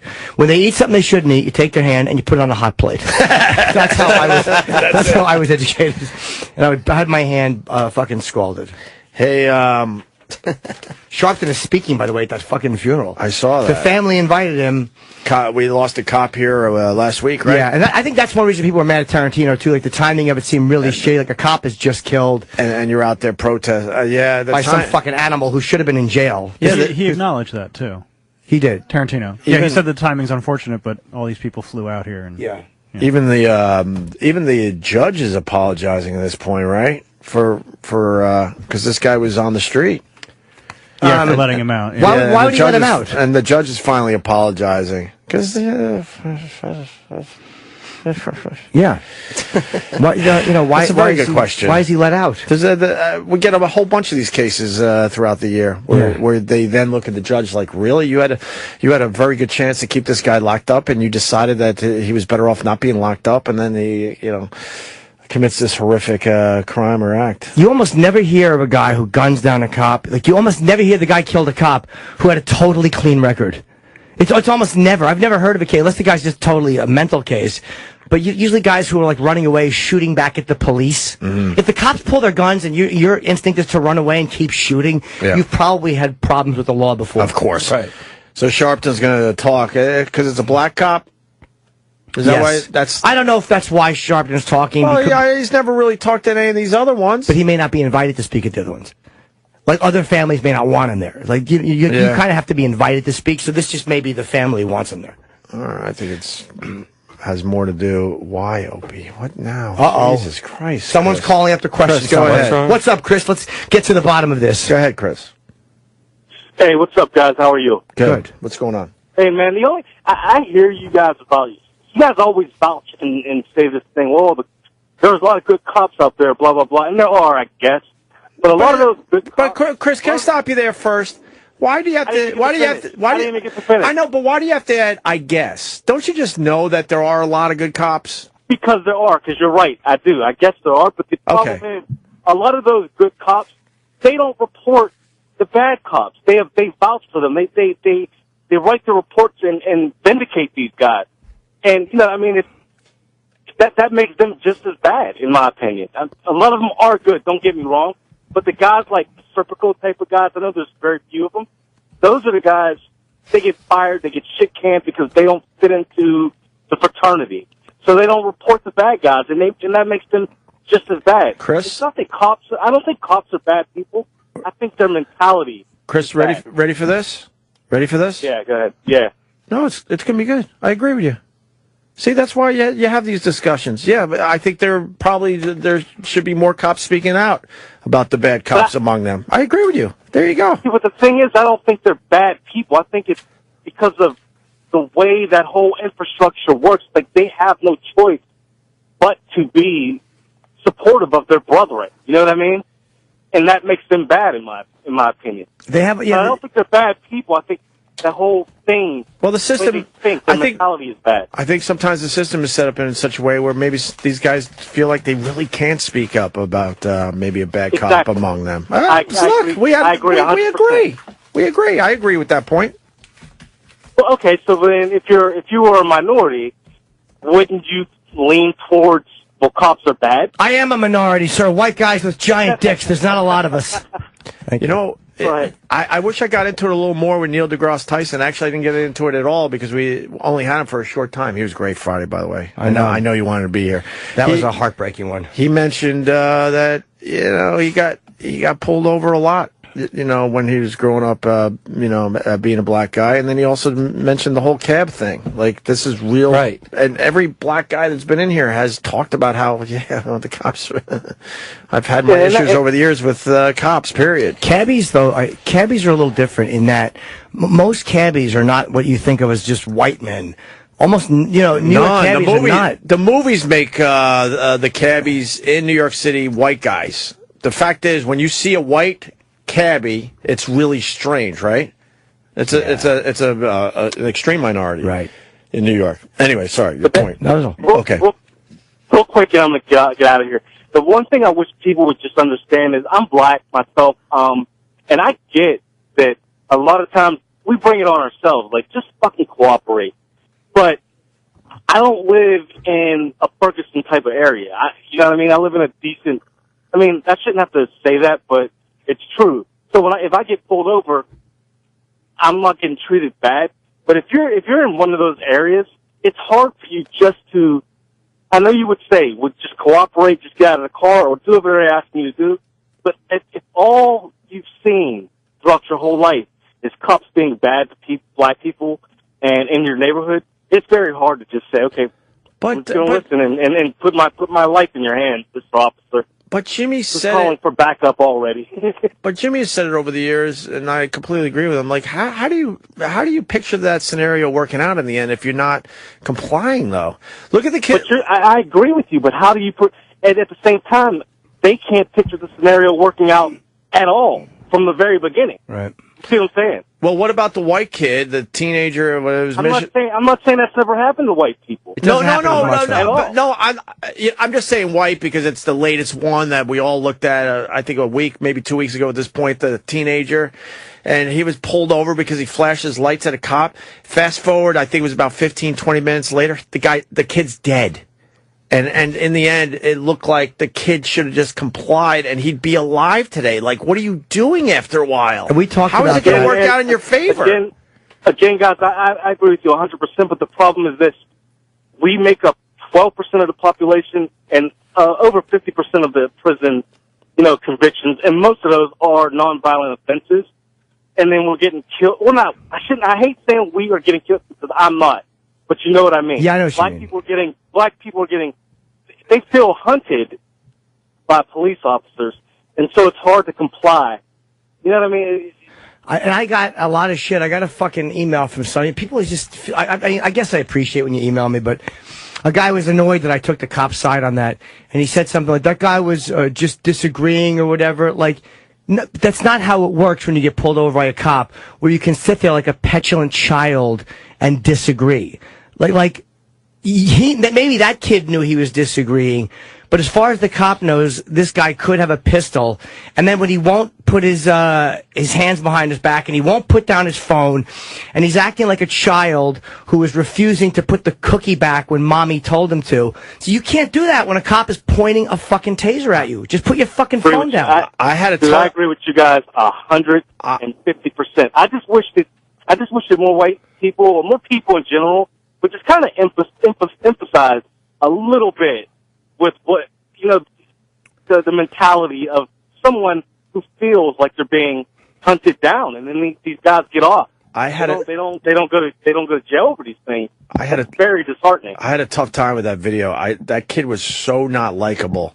But then I was walking home that day, and I was thinking to myself, man, the kid's dead for flashing his high beams. And I couldn't wrap my head around that. And I did not like the kid in that video whatsoever. But I'm like, wow, it ended with his death. That's crazy to me. Crazy. But that's why you gotta, I think in the end you just gotta comply, because you never know. Try to deal with that shit after the fact. Yeah. I don't know. It's easy to look back on it, but it's hard if you are walking up to a car, and every time you walk up to a car, you could literally get shot. And it does happen. It's not like it's one of those things that happens once a year. It does happen. So the fact that we look at that kid resisting, but if the cop was trying to put cuffs on him and the guy started fighting back, I'm not saying he deserved to get shot. But it's just a fucking stupid thing to do. Look, and in the end, there's no charges against the officer, so they feel like he did everything he was supposed to by the book. But you know what? Even though that kid was an asshole, that kid ran away, and then the cop shot him dead. I mean, the cop... He didn't run away. Ran away. Didn't he? He didn't run away. Didn't he run away? No, the taser didn't work because he was too close to the kid.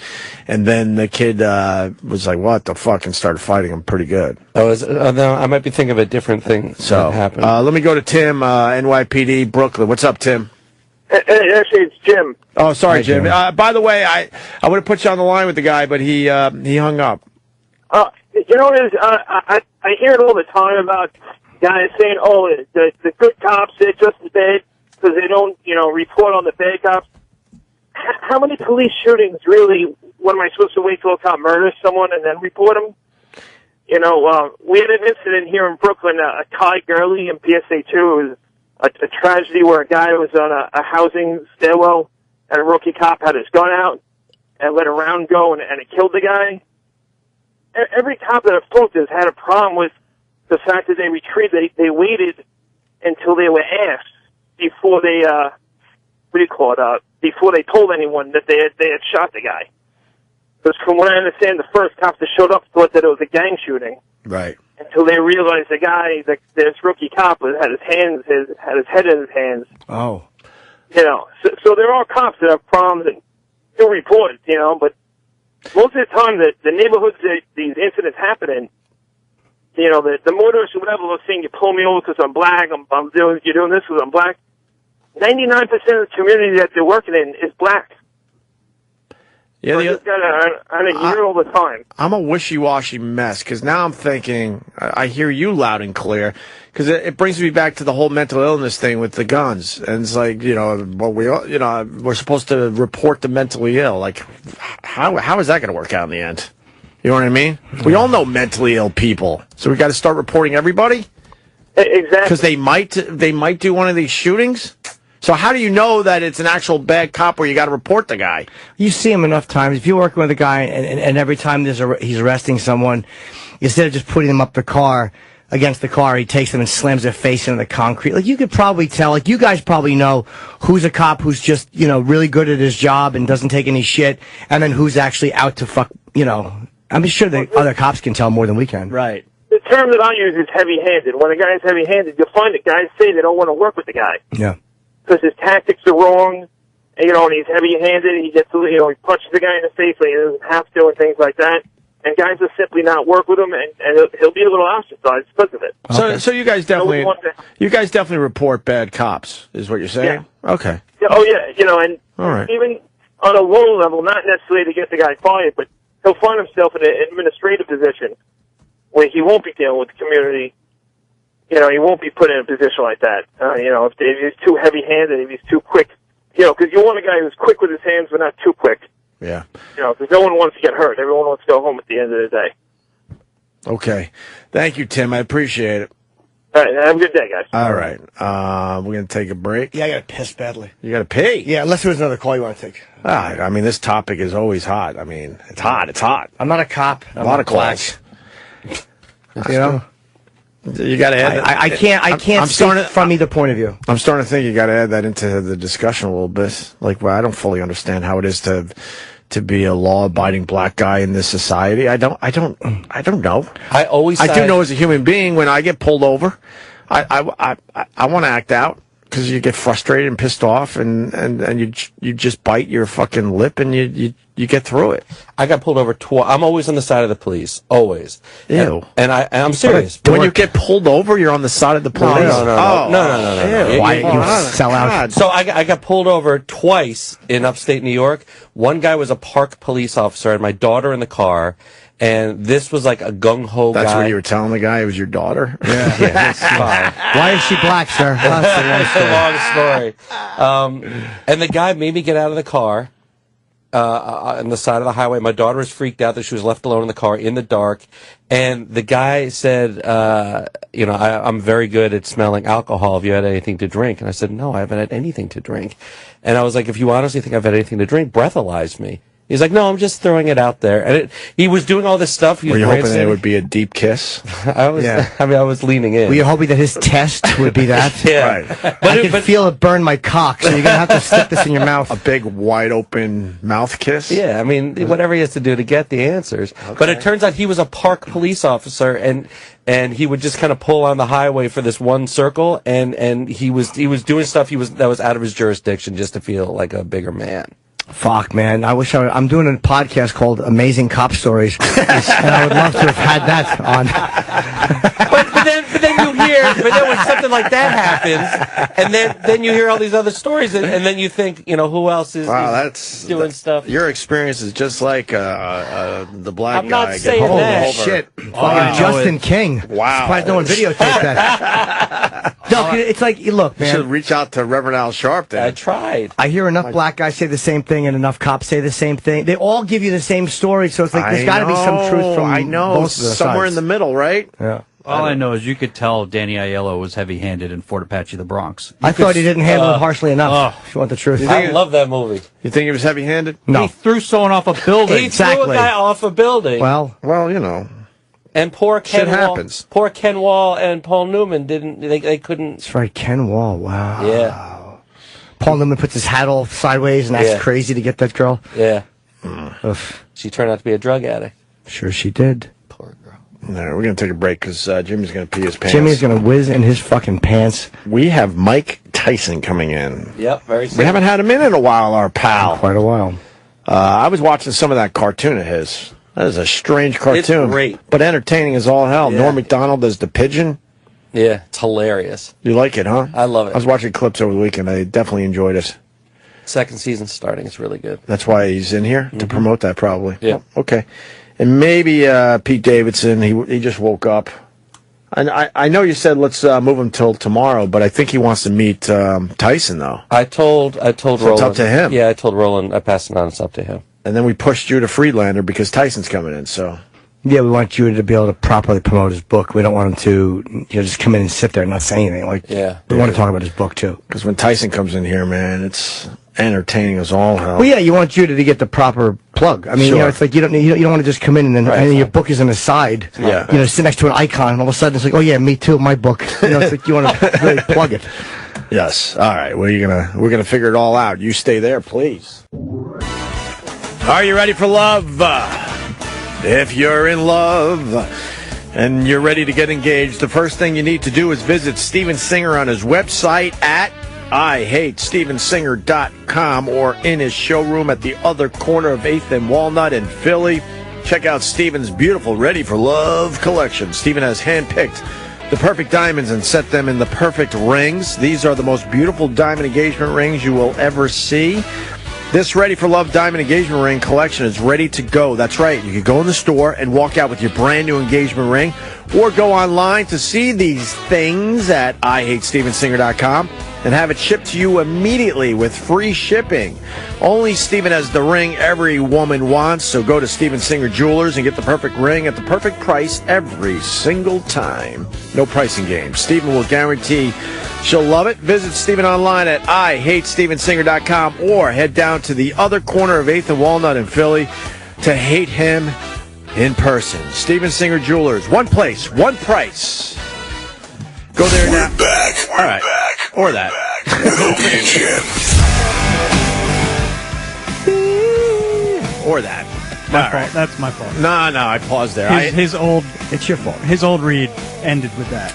I know. I like to just whatever. Go to that one does too. Okay, I'm sorry. Go to IHateStevenSinger.com. That's all I want to say. I like him a lot. He he did me a solid last week. Worked out perfectly, Steven Singer. Thank you very much. What are you looking at, Jimmy? It's just the sheets that we got for Mike Tyson. We got Tyson coming in soon. The second season of his cartoon. Mike Tyson Mysteries starts up, Sunday at 12:15 a.m. on Adult Swim? Mm-hmm. Did you know? I didn't know this. We got this sheet of random Mike Tyson facts. Yep. Did you know that after his mother's death, Cus D'Amato was his legal guardian? What? Really? I didn't know that. Save it for the interview. Oh, my God. Well, there is something on this sheet I did not know for real. What? The Buster Douglas story they told Jimmy Kimmel. Yeah. He told Jimmy Kimmel earlier this year that the reason he lost to Buster Douglas 25 years ago was because he could not stop having sex with the hotel maids in the days leading up to the fight. I had to hit all the maids. Oh, my God, that rules. Before a championship fight, he couldn't help himself. Understandable. That must have made him very weak. They say it's... it takes some of your energy away, yeah, right? like women weaken legs, but I don't know how true that really is. I've heard other fighters say that's not true at all. Well, let's ask Mike about that. I bet you he banged a lot of women before a lot of these big fights. I bet you it wasn't only the Buster Douglas fight.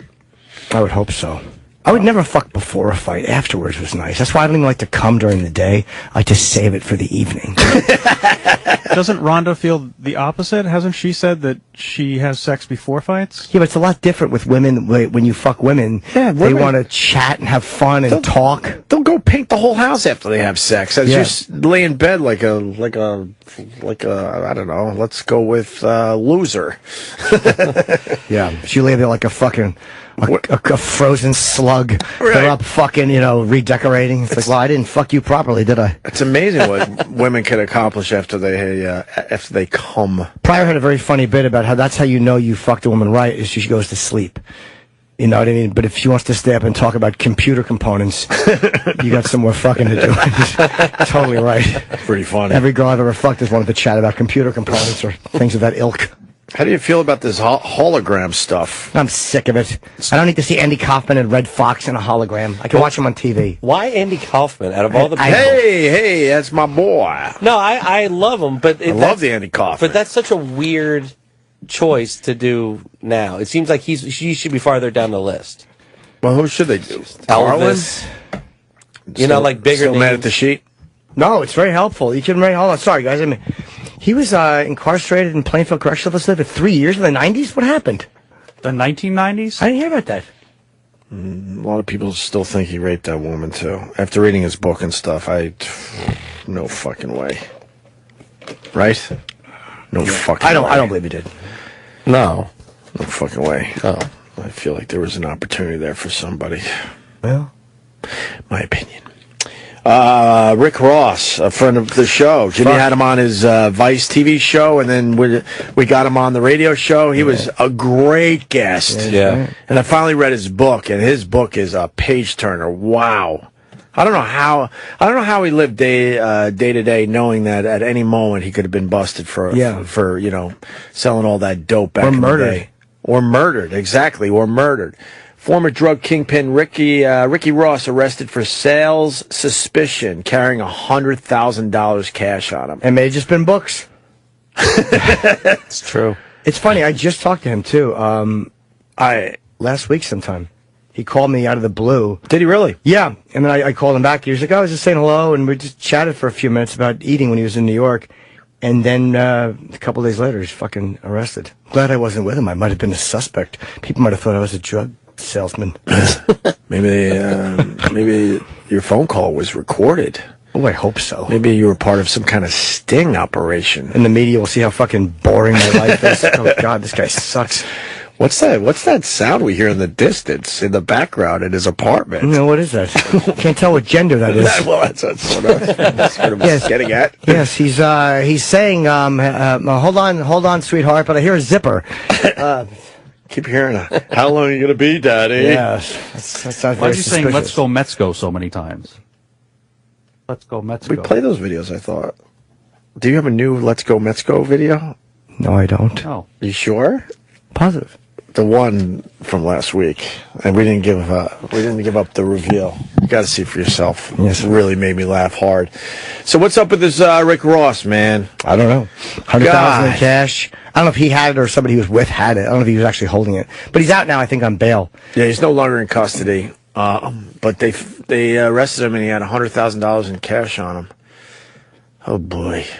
I was telling Jimmy before the show, kind of like the OJ thing.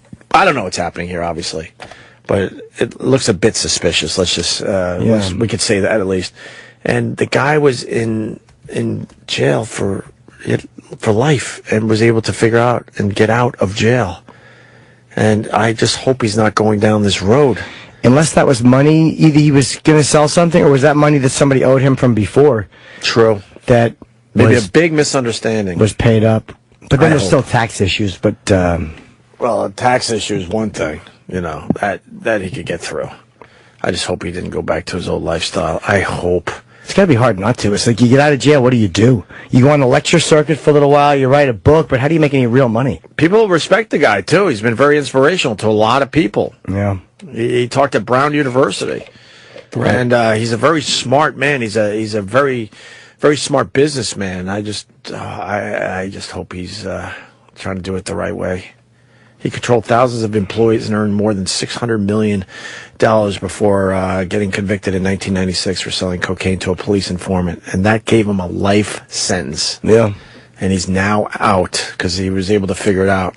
Yeah, if you get out of a life sentence and you don't have to do it, get a job doing anything. Doesn't matter because you get to fuck women.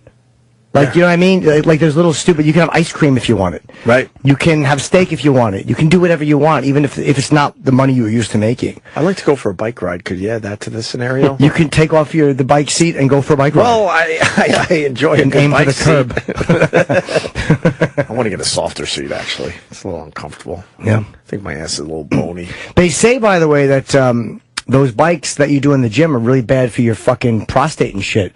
And they fuck with your erections from all that pressure on your Don't they have the proper seats on those? Not in the ones in the But gym. they're carving out the middle of those so that vein could sit nice instead of being all squished and shit. Oh, is that why that thing is that there's like a little dent in the fucking... Yeah, they figured out the design so that is supposed to help you. Yes. Bicycle riding and prostate problems. We're just waiting for Mike Tyson. I have to piss again. You're kidding. No, it's what happens when I drink these fucking... I'm not going to do it, but I drink these fucking Starbucks cold brews, and holy shit, the caffeine goes right through you. Right through me. All right, well, Andy Kaufman and then Red Fox will tour his holograms next year. I'm not into the hologram No, I'm not either. Unless it's stuff that was shot, especially since Kaufman's been dead for so many years. There's no footage of him that's so clear. Now there's footage of people that's clear from every angle. You could do it. But I don't want to see 30-year-old footage of somebody on a hologram. A lot of it, I think, like the tour is like a historical thing, and then part of it is stand-up. Okay. So like they'll show for Red Fox, they'll show him with Malcolm X and stuff like that, and then they'll show some of his. That'd be kind of cool. Material. Yeah, if they put it together that way, then that would be kind of interesting. Get a little history of the man. Some old footage and stuff. Now I think I would probably go see that. I might with Kaufman or Red Fox, but if it's what Travis is saying. I was too young to really appreciate Red Fox. Yeah, I mean, the clips I've seen over the years, I've laughed hysterically over. He made me laugh more on Sanford than something he did as a stand-up. You don't like his stand-up as much? I mean, not as much as I loved Pryor or George Carlin. I mean, he was very funny, but... He was great on the TV. He was, but I preferred him as a TV character. 2 more women accused Bill Cosby of sexual assault. I'm going to go piss again. I have to. So if Mike comes in, just tell him not to sit in my fucking seat if there's going to be a problem. I have to piss again. Are you all right today? I don't feel bad at all, but when I pee sometimes, 5 minutes later I have to pee again. Right. And if I know we're going to be doing an interview for a while, I can feel it. I'm like, let me just go piss and get it out because I'm going to be uncomfortable. I don't know how to do this without you, though, Jimmy. Could you Just talk about Bill Cosby. All right, I'll try. I'll be right back. You sure? How long are you going to be? I'll be right back.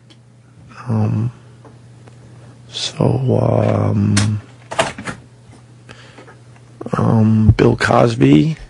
Yeah. 2 more women have come forward accusing Bill Cosby of drugging and sexually assaulting them. Yeah. Why do they take so long? What's their stories? Their story is exactly the same as the other 400 people. So if you hear the exact same story, why would you wait this long? Wouldn't you feel kind of safe at this point? I know a lot of women, they feel like they can't come forward, but man, when you got so many that came forward, why wouldn't you just get it at the back of the line? Right? Yeah. I don't know. Same story, young models and all that. Yep. Took a drink. I think one of them she threw up on herself, and then he's like, "Oh, let me help you and change your clothes." Like, he gave her a drink, she threw up on herself, was dizzy. Right. And now he's going to be the white knight, as some say, Yes. right? And help her out. Like, oh my God, I can't believe this. I don't know what the hell happened, but I'm here to take all your clothes off and make sure you got clean, dry clothes, on, right? That's right. So what happens here? I mean, he has to go to court for something at some point, doesn't he? Like, there's a civil court or a civil case. I don't know. I would assume he would have been in court by now. I don't know. I don't know how this all works out in the end. But there's 2 more women. So how many women are we up to? Is it 52 now? No, you're kidding. Hold on. Is it really 52? I know it was 50, and I don't know if that's counting these 2. All right. More than 50 women have accused the comedian of sexual assault with the alleged incidents dating back nearly 50 years. Now, let's be honest with each other. Out of the 50 women, how many are bullshitting? I don't know. There's a few in there.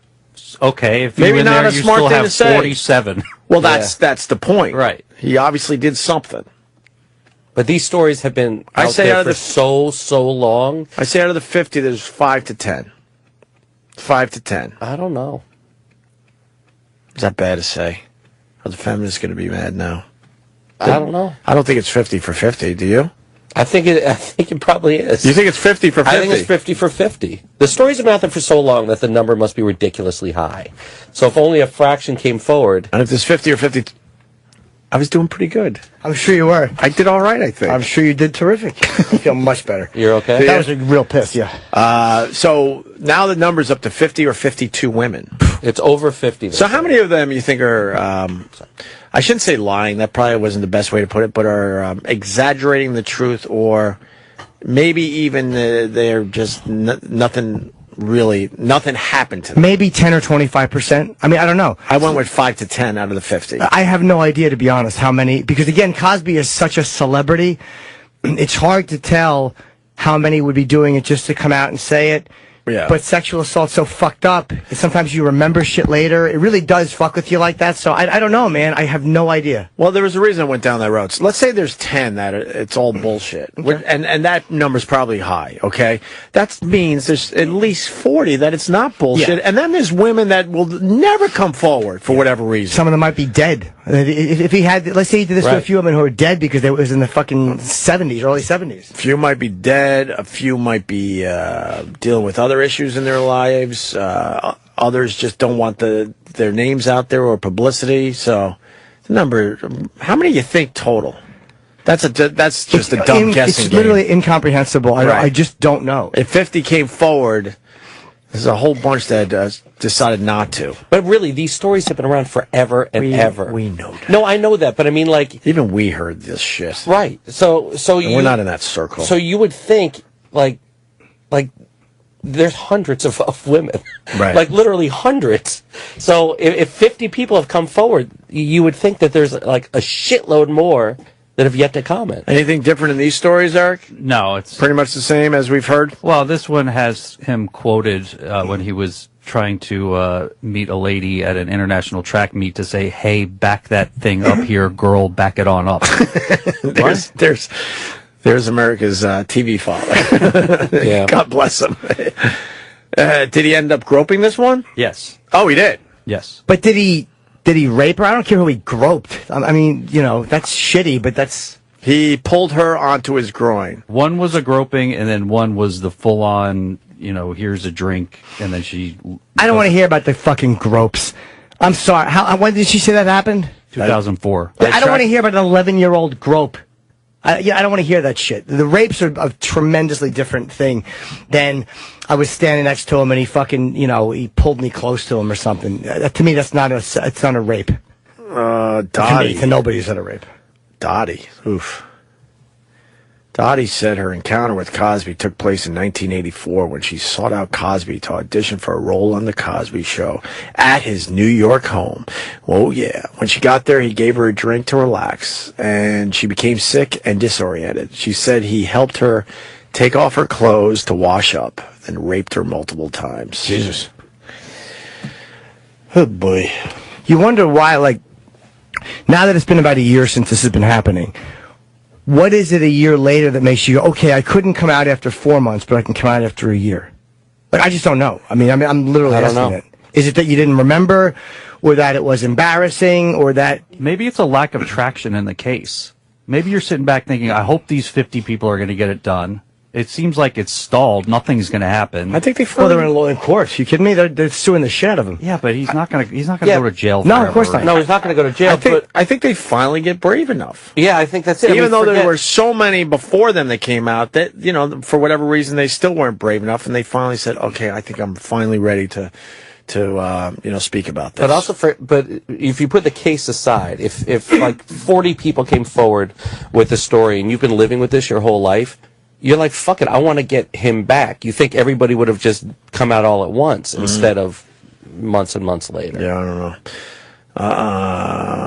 Whatever. Yeah, I just don't know. Horrible. The memories, you know, who knows? I don't remember half of my childhood, so you never know. Can we squeeze the Chris Rock in before the Tyson? Chris Rock's got a little heat. He had a really funny fucking joke. I don't know if he wrote this joke or he just retweeted it. Oh, he just retweeted it? That's like one of those. Okay. I read it as he came up with this joke, but okay. Here's to Lamar Odom on being the first guy in history to have coke and hookers save his marriage. That's hilarious. Yeah, whoever wrote that is very funny. I don't know if Chris wrote that. He retweeted something, like one of those, you know. And then Chris Rock, I guess, it looks like he retweeted and just wrote, "Stay strong, Lamar." That's hilarious. I hope Lamar's okay and all that, but that's a fucking funny line. Yeah, it is. But, who's attacking Chris Rock for this? I know BET. Some woman on BET? Yes. And who else? A few other people? I do not know. They say laughter is the best medicine, but perhaps in this case it's just a tad too soon. Chris Rock's message for Lamar Odom to stay strong hasn't gone over so well since it was tweeted along with a some e-card joke that read, "Here's to Lamar Odom on being the first guy in history to have coke and hookers save his marriage." It's funny. Yeah. That's just funny. Well, the 35-year-old's health issues seem to have sparked reconciliation with estranged wife Khloe Kardashian. Odom hasn't made it out of the woods yet. The former NBA player is still in the hospital after he was found unconscious in a Nevada brothel on October 13th. On Thursday, People magazine reported that he's in a very fragile state as he underwent surgery in connection to his pneumonia and is still receiving dialysis. Somebody on Twitter said to David Spade, "David, why say on Howard this morning a reference to the show Opie and Idiot?" Is that true, or is he just being a... Well, some people feel like they have to be dicks to us when they go on other shows. But if that is true, that's ridiculous. David Spade sat here. We all got along. We had a great time with the guy. And then he hung out outside the studio for an extra 10 or 15 minutes. Yeah, I don't know if all it's were true, getting along. I don't know if it's true. You don't have to go on other shows and feel like you have to hate on us. E-Rock's on it. He's so he's checking it out. ridiculous. Okay. No, I'm not going to shit on Spade until I know it's true. Oh, God. Because that's not the name of the show. No, it's not. Maybe it was a mistake. Yeah. An honest error. Okay. It's all about the branding.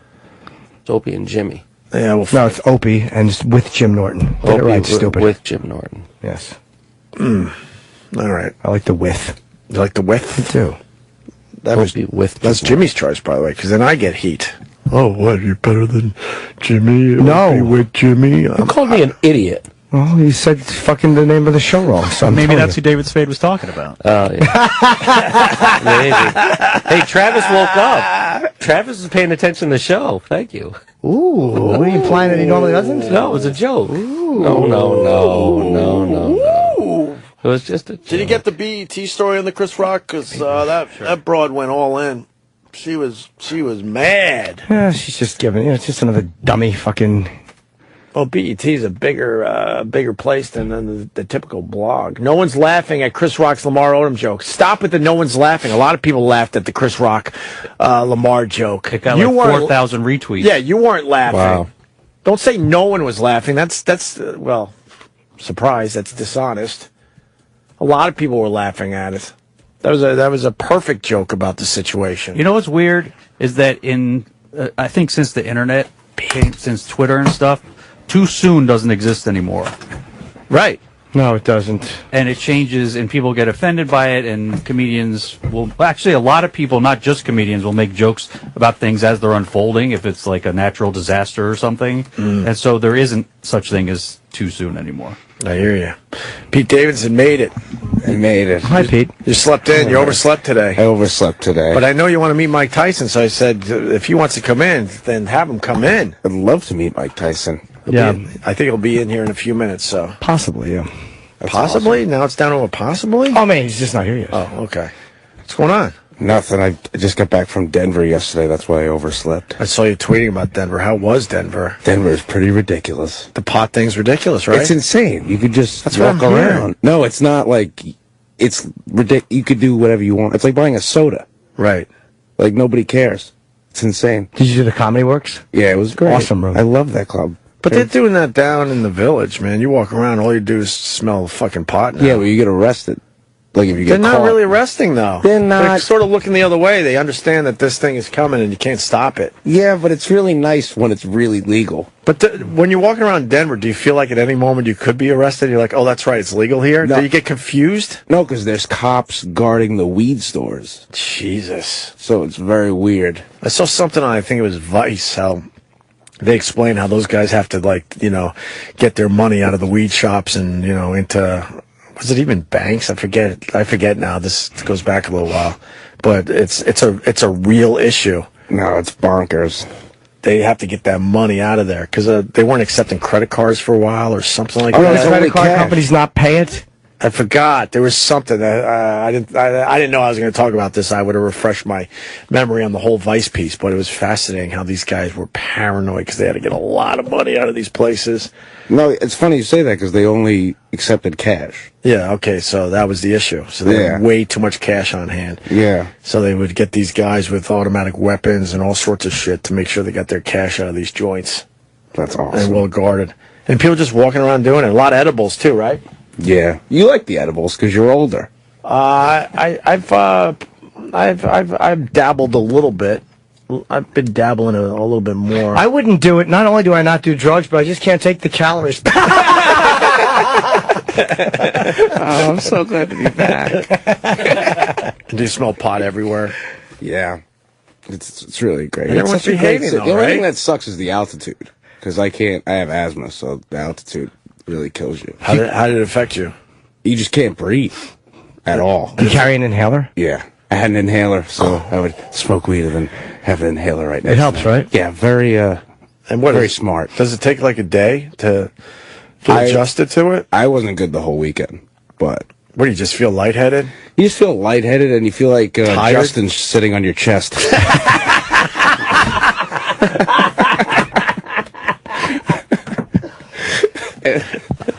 Did you like when I CC'd the picture of him as Big Fly? I am so upset that I could not be in for that. Would you have made mockery of that? A big mockery.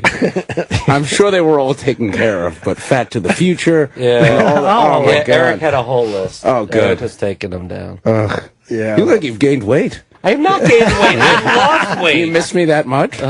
He's growing his hair out or something. I'm not coming in anymore when you're here.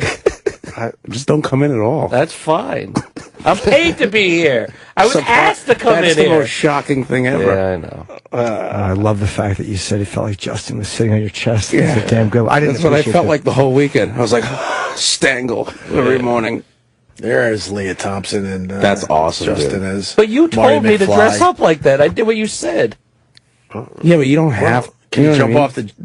off the George Washington Bridge? Exactly. If he told you to do that and empty the Hudson River, would you? I think I would. I think I would. Sorry, I get mean when Pete's here. That'd be a Everyone big gets mean when splash. Pete's here. Because it's the best. It's contagious. the best, I know. Being mean is You're fun. the new Bobo. Everybody wants you and me to have a show. Everyone's like, "Oh, I like it when Pete comes in and yells at Justin." And no, I don't like that. Yeah, you do. No, it's not my day. You feel important. No, I don't feel. How Yes, can I you feel do. important? You do. How was Tracy Morgan?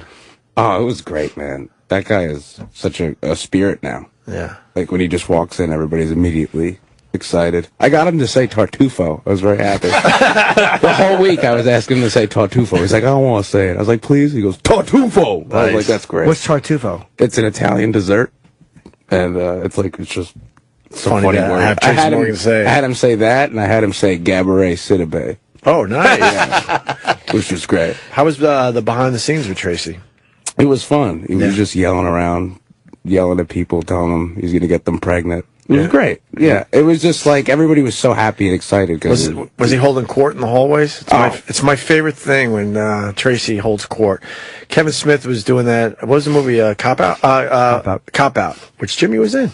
Yes. And Kevin Smith invited me down to the set in the middle of the night for one of the car chase scenes. I'm like, holy fuck, this is cool as shit. And I'm telling this story for a reason.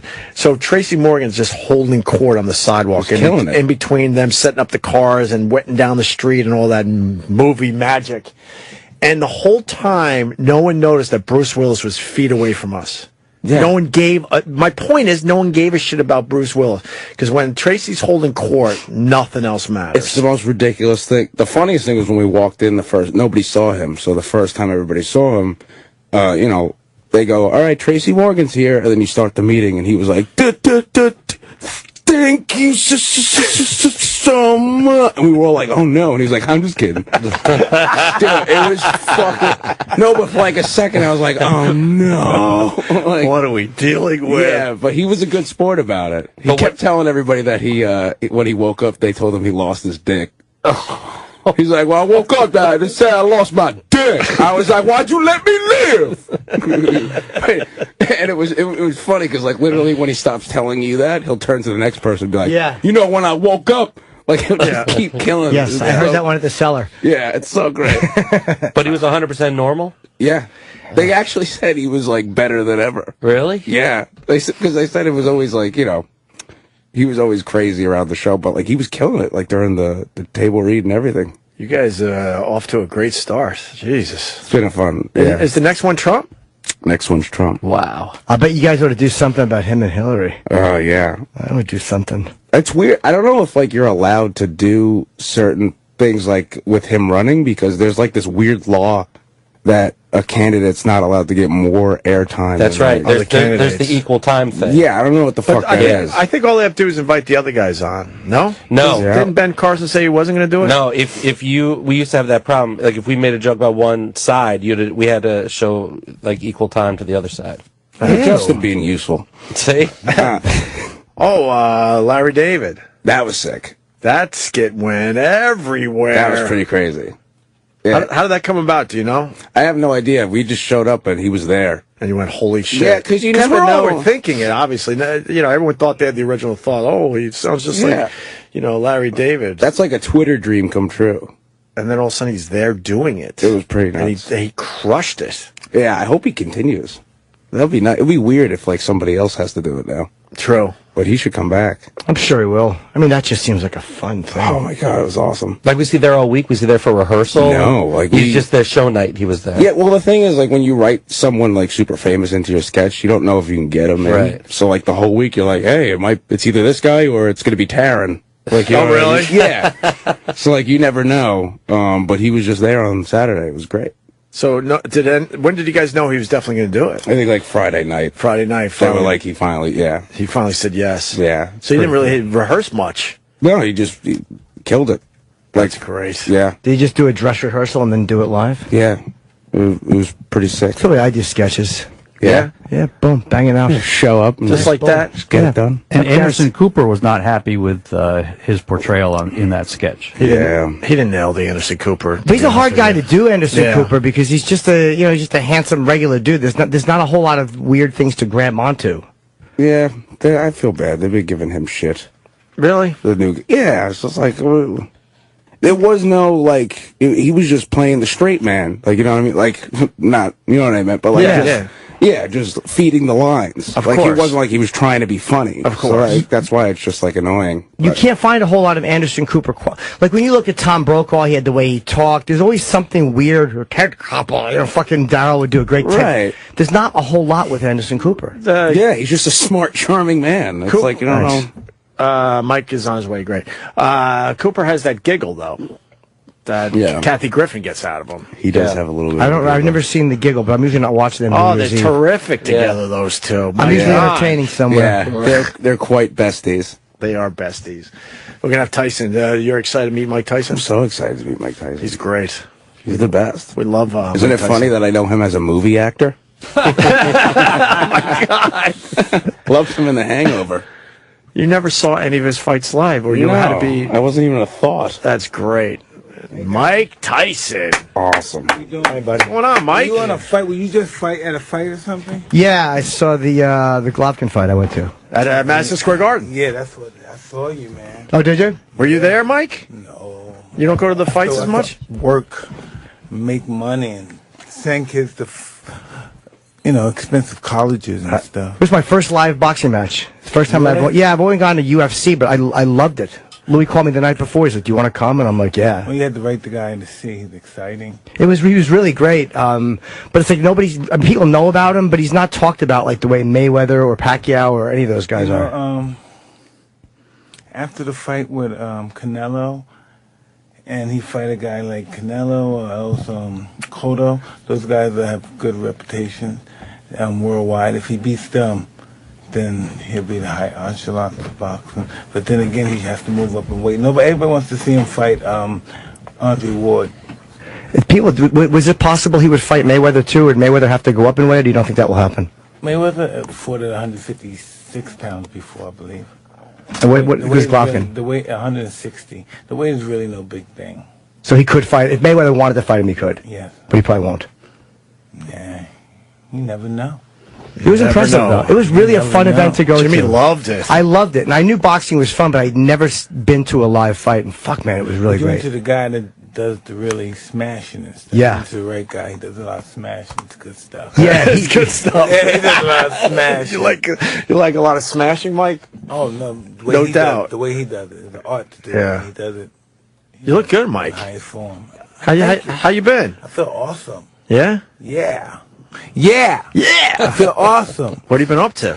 A lot of stuff. No, I mean to look good. Are you working out? You look like you lost a few pounds. Try not to eat much and stuff because I think they tell me that I don't look as cool on the camera as I do off the camera. Really? Yeah. Oh, because the camera adds that. It adds dumb 20 weight. pounds. Yeah. But then you lose too much weight. Like I've lost a lot of weight, and nobody's happy for me. They're all like, "You look sick." Yeah. Like there's no. Because you are sick. You are fucking sick. Yeah, maybe they mean that way. Yeah, maybe they mean my practices. That's a good sick. It is a good sick. That's really good. Yeah, it's hard to get well when it's a really fun being sick. Yeah. Well, it doesn't exist in that zone. No. I was watching the cartoon over the weekend just to brush up on We have Mike a second Tyson. season, Second season on. We're going all over the world. We got the Okapoka guy. I can't pronounce these words. That's fine. Who's that? We have vampires and monsters and you got Norm Macdonald as the pigeon. Yep. the first time I ever saw Norm Macdonald was on a billboard around 2 weeks ago. That's the first time I ever saw him. I never knew who he was. Come on, you didn't know who Norm Macdonald every time was? I walked the street, I said, "Man, you got a good show with Norm. Norman's the best. Norman's the best." I have no idea what Norm looks like. Wow, really? So I saw the billboard, the little billboard and stuff in Vegas. Yeah. So the whole first season, you didn't know what he looked like? Had the slightest clue. Because everybody thinks that you do animation, that you guys sit in the same room together, but you don't, right? You just you're doing it by yourself. Sometimes very rare. Normally it's in Vegas or else the studio I go to, and I believe it's Calaverdes, I don't know. There's all kinds of- You just show up. They tell you to show up. They give you the lines. your You show up lines. and you bang them out. Yeah, I do. How long did it take you to do it? To actually record an episode or to record the season? 2 hours or so. Yeah, they say Eddie Murphy can bang out an entire film in like 10 or 12 hours of doing voice. There's a real art to doing voiceover and you know, do it properly or whatever. Yeah, it's not that easy. Well, you know, we all have our little hidden stuff in us that make us able to do certain things. Our little gifts. We all have our little gifts. We all have our little gifts. There's something that gives us gifts, and there's gifts that gives us gifts, and the gifts are just magnificent. I don't know. Norm Macdonald's one of the funniest men alive, by the way. Hey, listen, he is amazing. The pigeon indicates that. Yeah. You know, Yes. It's amazing. He's got great lines in your cartoon. Listen, the pigeon is just amazing. Right. You couldn't have found a better person to do it. Absolutely. Couldn't imagine that. Did you see him as Norm, or did you see him in the new KFC? He's doing those new KFC or Kentucky Fried Chicken. Colonel He's the Sanders. new Colonel. There was Daryl Hammond, and then there's him. So you saw him as him or in that? No, I saw him as a goddamn billboard in Vegas. Oh, for probably doing a gig. Yeah. Oh, okay. For his gambling problem? Yeah, Norm's a big gambler. Does he really? Yeah. Hey, listen, one day, me and my wife. He's the colonel. My wife was assisting me to go to, I believe it. What was it? Was it NA meeting? And we were going to a meeting in Vegas, and so we went to this meeting. We're sitting down, and we hear this guy just talks about he just can't make any money. He had 100,000. Then at lunchtime he went out to gamble, and then he had 150,000. And then by the time he went home after work was over, he had nothing. And we had to get up and say, "Excuse me, we in the wrong meeting. We came to Narcotics Anonymous." Not had no kind of affinity with the gambling situation. That was never one you got into? No. Yeah, it's probably smart. Gambling's I scary. had too much money to gamble back then. You know, why you gotta risk wasting this when you can give it away? Yeah. There's plenty of more fun things to do with money if you're going to throw it out and gamble with it. Ooh-wee, yeah. I know Mike Tyson's passed his book, but that book was one of the best reads ever. Oh my God, the openness of this book. And it got to a point where you couldn't afford to pay for the groceries. That I couldn't wrap my head around that.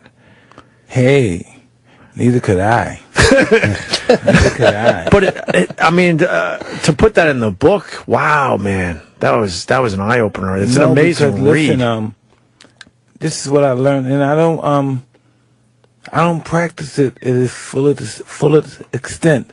But to be honest, it's the only thing to do. If you could die knowing the last moment of your life you've been honest, that's pretty cool. That's really difficult to look at yourself that way and judge your flaws and be conscious of your flaws. That's really what I'm trying to express, being conscious of your flaws and know this is a bad situation and saying, well, I don't want to be involved. And sometimes the situation you say, well, I'm a glutton for pain and I'm just going to dive in. And that's just the choices that we're going to make. Yeah. Flaws it's weird when you can't not see them. Like they're there all the time. Oh, I see them. I notice them. I'm very conscious of them. I can't get rid of them. They're stuck with me. And if you want to be a part of my life on a consistent basis, this is what you're dealing with. I always put it on the table. See, my wife right here, I put everything on the table. This is what you want to do. This is this. I'm this kind of person. I'm this kind of person. I might do a couple of lines on occasions and stuff. I mean, you put it out there and stuff. Are you still having a hard time? Are you doing okay? Or are you struggling? I'm doing pretty awesome right now. Yeah, I'm doing really awesome. What's the main flaw that you keep focusing on? There's got to be one. Excuse me? What's the main flaw that you keep focusing on going like, shit? My conduct. The conduct. Yeah. Is it angry or is it depressed or? Yeah, both. Anger, depressed leads to anger. Anger leads to violence. And that is just pretty totally in check. It's really weird you get in those headspaces where like you feel like, oh, I'm a fucking failure and nothing feels good. Listen, I'm the best fighter in the world. I'm this guy. And I'm saying to myself, I'm a bum. I ain't nobody. My family was bum. I'm a bum. I was, I was born in the gutter. Who am I to say I'm the best fighter in the world? Who am I to say I'm a god? You go through that.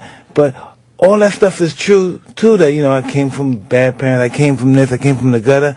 But I'm the baddest man on the planet, too. So you're dealing with both stuff, and it's tricky. And you say, no, you're a bum. Cause really, I want to destroy myself and mess everything up and have a pity party. But then there's this other side say, but if you do that, you're not going to be able to get the goodies. And so you kind of balance that stuff. Yeah. You understand? I know you understand this completely, and you do too over there. This is the clean. This is the addict that looks good. You know, he's a good looking addict. He's not like me and you. He think the addict and he's shining. Shows up for work every day. A shiny guy. The teeth. I'm just trying to. You know, the brownstone and the cocaine and the fentanyl and dry and hard. I'm just trying to keep it all together, Mike. I know it's pretty good. No, I don't. I do not miss cocaine. No, I haven't done that in 20, 25 years easily. No desire. You're never the same. No desire. I thank God I never got that real addiction to it. Thank God. I can't imagine. I mean, the stories in your book about it. Oh, wow. The amount of coke Mike Tyson did. Pete Davidson. He's Pete Davidson from SNL. Big fan. Oh, you're the man. He came in just to meet you. Fucking geeky looking motherfucker. Yes. Shut up, Justin. No, I got Mike Tyson on my side. Yes. See, I know. Major League masturbate artist. Major League masturbate artist. Well, I look like a penis. So. Do you see what I did there? Yeah. Mike was paying attention to me. I'm like, you know what? I'm going to deflect it to him. Fucking feed it to the dwarf. Like this. You're not a dwarf. That's great. You're not a dwarf. Thank you. Mike Tyson said I look like I jerk off a lot, and he is correct. Can I talk about the Buster Douglas story that you told on Jimmy Kimmel? I know your wife's there, so it's weird to bring some of this stuff up. Hey, why don't you try and see if she attack you? I know. She don't play. She gave the thumbs up. She said it was okay. I learned that in the book, too. She don't play. You guys been together a while now, Mike. How many years? Ooh, we've been married 6, but we've been together for long time. Yeah. You need somebody sometimes who... We've been hanging out for a long time. I know you have. It's in your book. Long time. It helps to have somebody who can call you on stuff. It's, I always respect the person who can who I know I can't totally get over on. I kind of like that to a certain degree because I feel like they know me for who I really am and they kind of... But then sometimes you can't allow it to happen because sometimes that gives your power up. Sometimes you give your power up to those people. We have to stand on our own 2 feet. We can't allow people to dictate our lives. Yeah. It's so much easier because they screw up. You screwed it up, you mother! But, we have to do this stuff. We have to accept this stuff. Now, I talk the stuff real good. This is the difficult stuff, This is some difficult stuff. But relationships are brutal. I mean, I'm not married. I can't do it. Understatement, man. I don't know how to do it. But the only thing is that, it pays off so much in return. When you go through that adversity, you burn, and at the end of the day, you say, whoa, I'm glad I'm still here. You got a partner. Yeah. Partner in crime. Yeah. In life. That's what I miss. It's not even the sex. It's just the going to a movie with somebody and wanting to bash the movie and having no one to bash the movie with. It's like this. Just sometimes it's fun to have all somebody. the young guys out there who are human hormones right now, it's not going to be like that for long. It's not going to be like that. I know, I used to say that too. Man, I'm going to be stroking and joking when I'm 60. When I'm 60, I'm going to be busting scrotums and doodles. Man. Oh, man, it's rough. You've mellowed. You mellow a little bit. It's rough. It's rough. Yeah. Can I bring up Buster Douglas? Yeah, please. All right. Please. I don't want to see her eyes, though. So I'm going to move over here. Bring it up. So you told Jimmy Kimmel, I was and still am a huge Mike Tyson fan, and that when you're fucking lying. Yeah, he's lying. Huge. You kidding me? He's a big Buster Douglas fan. You won't say that while you're here. You from Columbus? No, Long Island. Wow. I mean, as far as boxing goes, it was Muhammad Ali and Mike Tyson, and then there were guys that came and went between you two. But you two for me, it was it. And when you lost to Buster Douglas, that hurt my heart. And then I learned from Jimmy Kimmel that there might have been a reason why you lost to Buster Douglas. Yeah. Oh, she's laughing. Okay, I can see your eyes now. Thumbs up. Yeah, the reason why I lost to Buster because he hit me. That's why. But you might not have been in the right, mindset. Maybe not, but you can't take that away from him. Okay. Regardless, it's Can I bring up what you told Kimmel? You bring up anything you want. That you might have been having sex with a lot of hotel maids. Maybe it's a possibility that happened. The quote might have been, "I had to hit all the maids, all of them, Mike, all of them." Awesome. I understand one or two. I'll take the fifth. I'll take the fifth. But I am a hitter. I'm a hitter. How can you not? I'm a good hitter, though. Yeah. Hit good. I understand one or two, but all of them? The quote is all of them. I had to hit all the maids. There's a lot of maids in a hotel. Listen, why take $2 when you can have all the money? Absolutely. Even after you don't need any more, it's still fun to grab it. I mean, because we were talking about the sex before fights. Is it something that does affect a boxer? Does it make you a little weaker in the legs? I don't think so. No. No, I don't think so. Sugar Ray Leonard told a story about how when he met Ali came back before a fight, and something about Sugar Ray had been quoted saying he had sex right up to the fight, and Ali was very impressed with that. Because I think he laid off. He bought into the whole women weaken legs. Well, that's why he became Ali. That's why he's the greatest. Because he didn't, you think? I don't believe really in sex is going to stop you from fighting. It's all about a person's spirit, All the stuff you've been through, all your adversity and all that little nasty stuff, you're still doing what you want to do. None of that really stopped you. You had to make some adjustments. Yeah. But your spirit wanted to override that more than anything. You wanted this more than you wanted your drugs, your liquor, your sex, than anything. And so you managed where you could juggle both of them, but you just don't get the same extreme high because you got to put the time in what you really love. Yeah, the sex is the hardest. That's the hardest one because the computers, it's right in front of you. It's not like just fucking jerk off. Why don't you believe me, I do. Yeah, I was during the Dallas game yesterday. I was jerking off when they were losing. Whoa, that's a good one. Wait, Jimmy's not explaining it properly, Mike. Maybe you can help him. If you're stroking and your hand can start hurting, you start smoking. But Mike, he does that edging. He doesn't get it out of the way. He'll edge all day. Yeah, it's like I keep it going so I don't let myself come because I feel like it's a way you keep the high going. It's like once you're done, okay, now what? Yeah. I'm gonna try that because sometimes when my wife be doing that too, I say, "Oh, just stop right there, man. Just wait for me. Don't let it really go. Don't let it shoot. Just rub my balls or something for a minute. So don't let it shoot. Just don't let it shoot right now. Yeah, give it a second. Right Yeah, it's nice to go to the edge and then step back, and then go to the edge and step back. Yeah, but he'll do it for hours, right, yeah. Jimmy? Yeah, I do it for a long period of time. Well, I can't control it. Mine just shoots out. Yeah? Well, you're a young guy. You're young. You should be doing 10 a day still. Yeah. How many a day? I could jerk off like 3 or 4.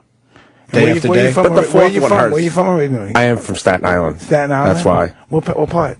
Great Kills. Great Kill. That's really far, huh? Yeah. That's real far? It's like an hour and a half from here. Yeah, fuck. But they got cows and stuff there. Yep. Animals. Yeah, they got. There's a lot of, there's some animals there. People have, It's the most non-New York place in New York. Exactly. That's what I'm talking about. Suburbs. Yeah. It could be a possibly cow tipping community. You fucked some cows before. You're a nasty looking motherfucker. You're a cow fucking. You fucked an animal. You did some, bestiality form of injection. Yeah, I'll go with it. I don't care. This is great. This is awesome. Mike Tyson thinks I fuck cows. The bestiality. No, that's Justin's wife. Sorry. Wow. Say that. What? Sorry. All I can say is what? It's not totally cool. I'm a very attractive wife. I love Justin. Thank you. The only one. That's Justin. I know, but I'm leaning towards this guy. Because he's smart. He sees the future. You have to understand, he's a bully, and I need people like you to protect me. That's why Mike doesn't like you. You got to understand, Justin's 50 and I'm 20. You got to stand up, man. Stand up, man. 45 years old. Stand up for yourself. Stand up, man. Remember that guy said that other guy was bullying him? The football player, he's like 340 pounds, a monster. And that guy was bullying me. And I go to God, and he needs to be away from me. You mean in Miami, right? Incognito. Incognito, yeah. That guy is bullying. He's got 400 pounds. That guy is bigger than me. Yeah, you're not getting bullied if you're a fucking tight end or an offensive lineman. If you're in the NFL, yeah, you're not getting bullying bullied. should not be in your vocabulary. That guy got punished too, huh? He hasn't been back since. No, he's on the fucking Bills now. He's on the Bills now. Yeah. I should know that. That's I don't even know enough. that. Oh, God. That was funny. I didn't even know that. But is the other guy still playing or no? No, the guy who was bullied is out of the game. Yeah, let him fucking stay out the game. He's in the booth now. Is he? I don't know. That's where they all go. Figures. Man. I like the fact that people. Imagine if I was 400 pounds, 6'8". Man, get the fuck out the line. Man, move. I would never wait in line. Get the fuck. So when you could do that now. Yeah, it doesn't look as good as a little guy. Man. That'd be a big motherfucker. So when you were boxing, no one was bringing up bullying, is what you're saying. When you were boxing, no one was bringing up the word bully or bullying. No. Of course not. No, I'm just going with your point. Of course not. It was Jonathan Martin. Who's that? Oh, that's the guy. Yeah, that guy right there. That was the guy that felt like he was getting bullied. He's 6'5", 312. Yeah. The poor kid. No, he that fucking man. Get that fucking. He's an offensive tackle. 6'5", 312, and he felt like he was being bullied. Hey, and I'm sorry all the shit I said about you, man. Okay, man, you're a big one. I'm scared now. Okay. Mike Tyson's not scared of anyone. I wish.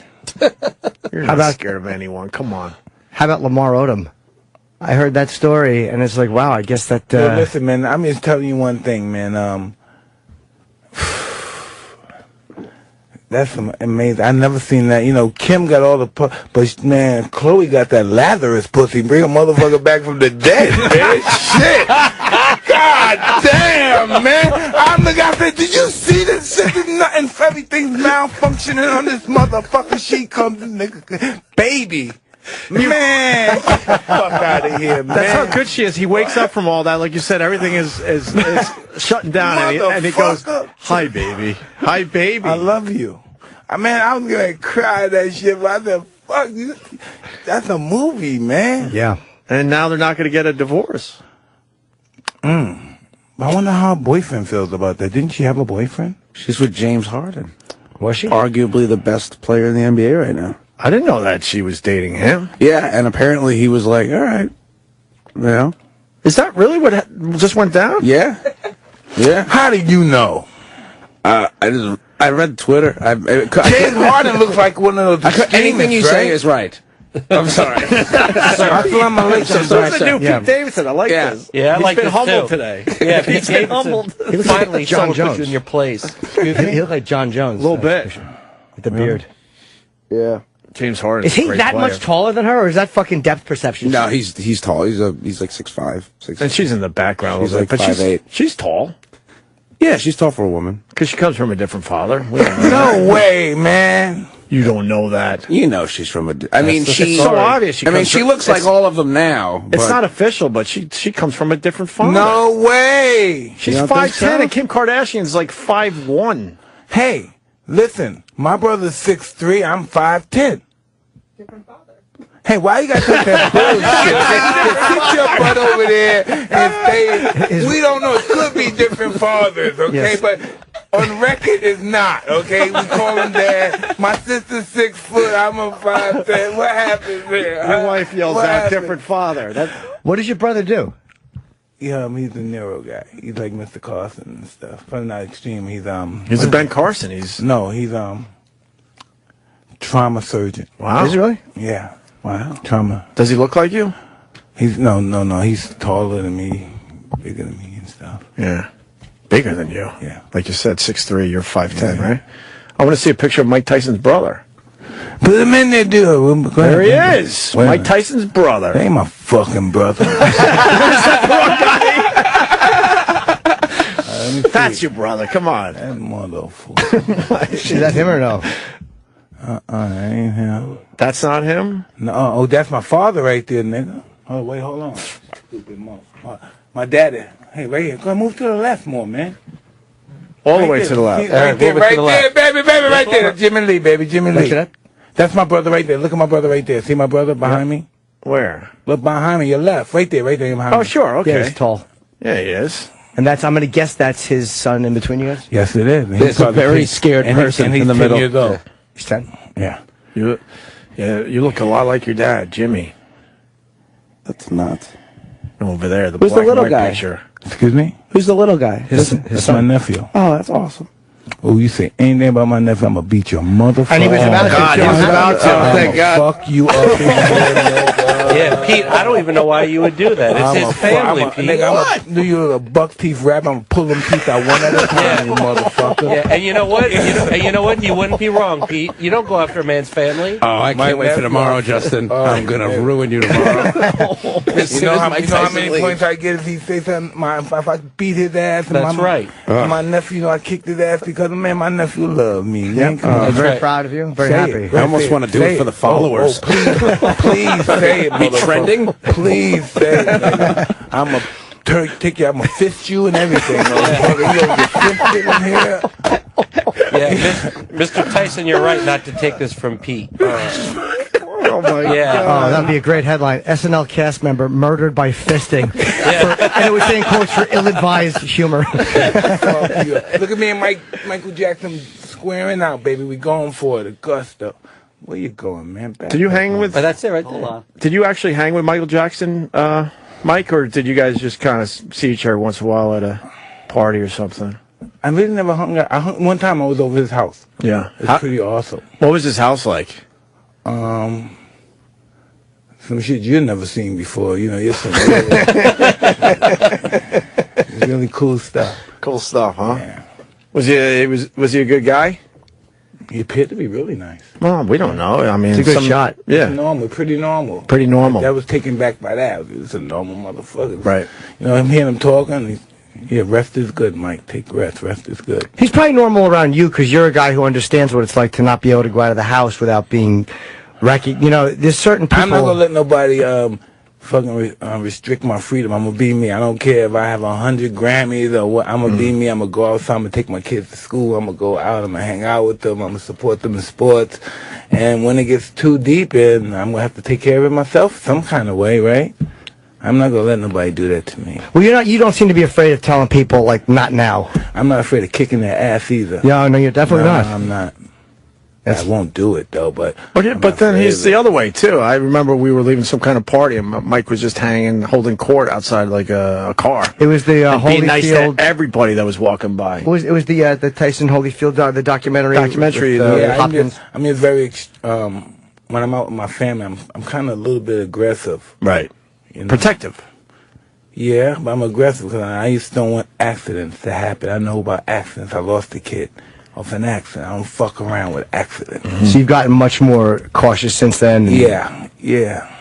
But mostly when I'm in public. Mm-hmm. I'm not really... The people don't understand, but they know that I'm not a celebrity when I'm with my family.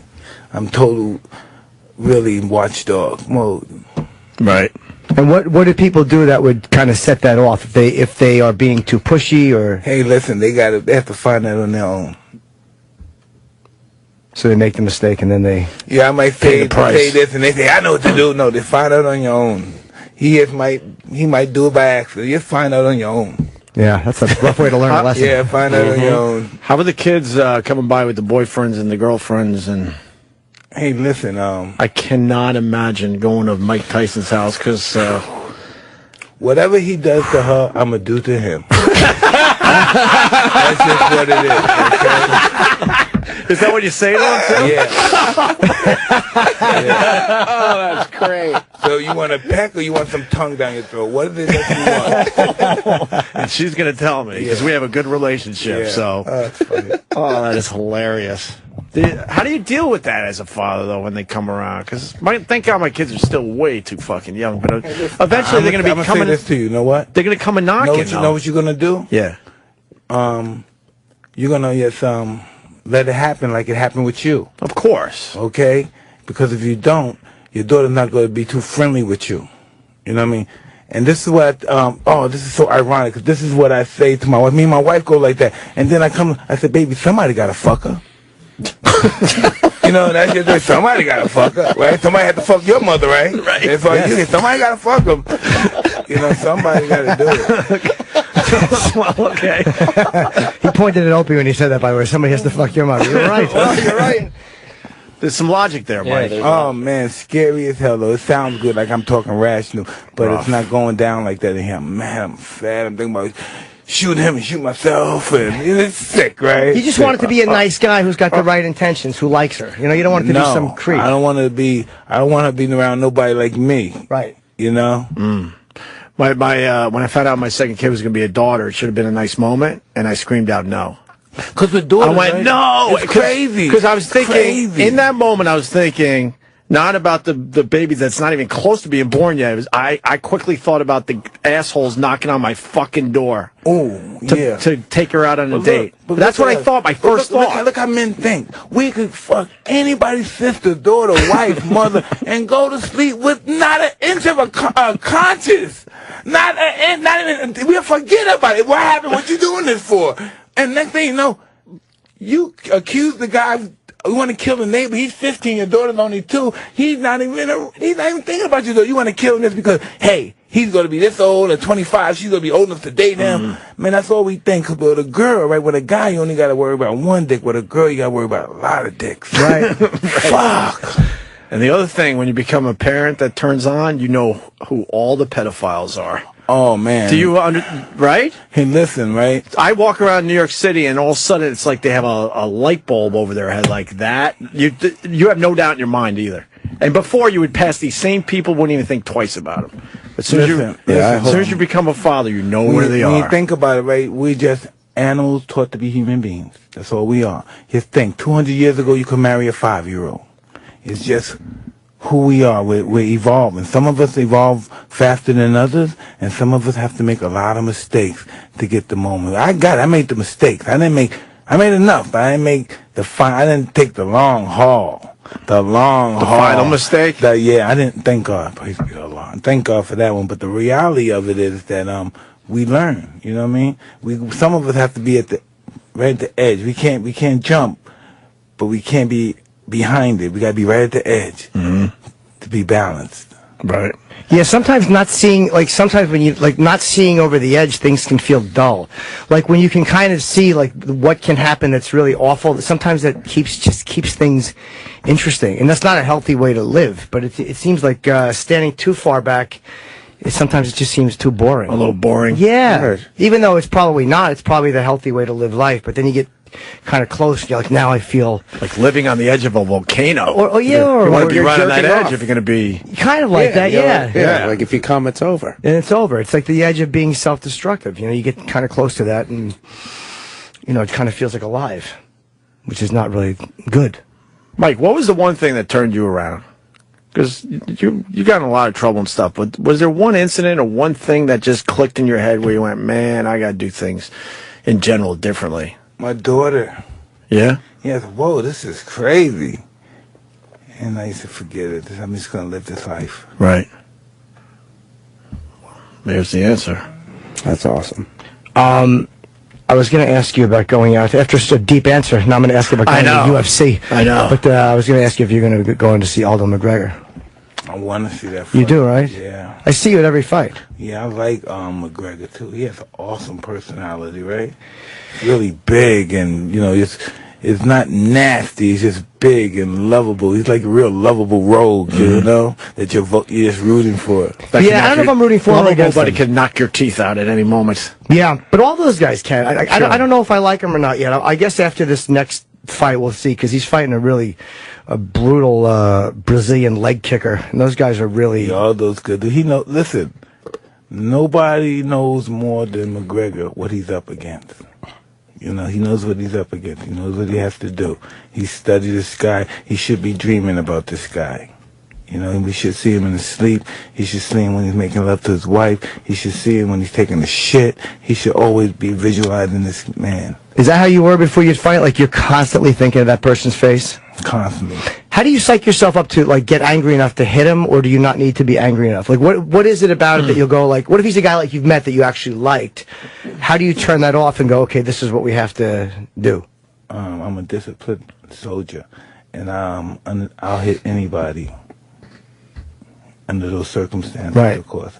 And I have no feelings about it. There's no feelings allowed to be involved anyway. This is why it's boxing. This is why it's professional. This is why it's disciplined. You do what you hate to do, but you do it like you love it. And you can turn off any feelings of like you have for the person, then maybe turn them back on after the... We're all capable of doing that, yes. Because I'm sure you liked some of the guys you had to compete for this position. Right. Yeah, a bunch of the comics, yeah. Is there anybody that you said no to fighting because you were too close? Riddick Bowe. Really? Yeah. I went to school with him. Oh, wow. Wow. And you didn't want to fight him? Never. Did you ever fight him? I don't even know. No. Never. Did not know that. Huh. Hey, if you were coming up now, would you try to be a UFC fighter? Because you love the sport, obviously. Yeah, I like fight. I like two cockroaches fighting. I used to But it wasn't an option, obviously, when you were coming up. Boxing was king. But I mean, if UFC was king, do you feel like that would have been something you really would have got into? I really think so, because all fighters are really suckers for fame more than anything. Yeah. So that's the popular one. I wouldn't have did well because my feet are so horrible. I have horrible feet. Every step on my toes, I'm going to tap out. I'm going to say, hey, I'm going to tap out, and I'm going to go home, and I'm going to shoot them. I'm going to say, every step on my foot, I can't win. They do that a lot, too, when they're up against the cage. They stomp their feet. Forget that. Boom, oh, God. Hey, tap out. Ever since I saw that Anderson Silva thing, I'm afraid that someone's leg is going to snap every time that's they cool. kick. I saw that a lot of times. Yeah. You saw that live? Yeah, I was at that fight, too. Jimmy was right there, too. That's fucking... Yeah, there's a picture of Anderson going by on a stretcher, and you can see he's writhing in pain. Listen, that guy's punches and kicks, that kind of helped, too, though, Right. Yeah, he was up against a real formidable guy. Yeah. I think he just blocked. Weidman just Chris blocked, Weidman. basically. He just kind of put his knee up to stop. Well, he was training for that kick, obviously. Yeah. And, man, that was rough. Wow, look at it. Holy That is rough. rough. It takes balls to stop a kick with your leg, though. I mean, to actually put a bone up against a bone. Well, not really, because these are the hardest bones in your body, your knees and your elbows. Yeah. Your back, a certain part of your head. These are the hardest bones in your body. I have a little tendonitis. It's been I do. It's been bothering me for a while. It's really affected my weightlifting. Bothering me. You look beautiful. Thank you, Mike. But my tendonitis has been, my elbow's been very tender. Can you go to that? Can you go back? You go to in town here? Do you make dance clubs? Yeah. I don't go to any. The ones you used to go to. I can't think of. I literally none. You forgot them? No, I don't think I actually have gone. You're a big time quitter, huh? Oh, believe me, big time. Yeah, but the type of clubs I want to go to really don't exist anymore. The ones I used to go to where the little window comes up. I went to one dance club in probably the last 20 years, and it was a girl I went out with, and she's like, let's go to a club. And I went, I don't remember the name of it. I had to pay to get in, and she didn't, but I was so attracted to her that I was okay doing it. See, like, when I heard about Lamar, I said, wow, a brothel? I don't know, maybe it was the former sex addict in the brothel? Wow. And then I started thinking about he should have did this, used my brothel expertise, the brothel expertise, and said, he must not have been sharing his cocaine with the people then, because he did too much, because that could happen. You get me, hey, you're taking too much. That could happen, but sometimes you guys got to be sharing. You have to share. So you think he might have gotten a little bit greedy, and therefore he was alone, and there was nobody to kind of help him out? Oh, well, I don't know, but I know I would get greedy. Next thing you know, I'll start threatening you, bullying. Get the fuck out of here. Wow. Take all the stuff and shit. Yeah, fuck. I never went to a brothel. I mean, I did in Brazil. A couple of the comedians we went down in like 2004. We did 3 trips. It was fun. But Dennis has asked me many times to go. Was it the brothel where they danced in front of you first and you said, well, I want that one. Then you go to the room? Yeah. Yeah, remember I got in trouble. I got arrested. Remember I beat the guy up in that club? No, where was that? And it wasn't Rio. It was the other place, San Pablo. Oh, San Paulo. San Paulo, yeah. And what happened? Was he bothering you?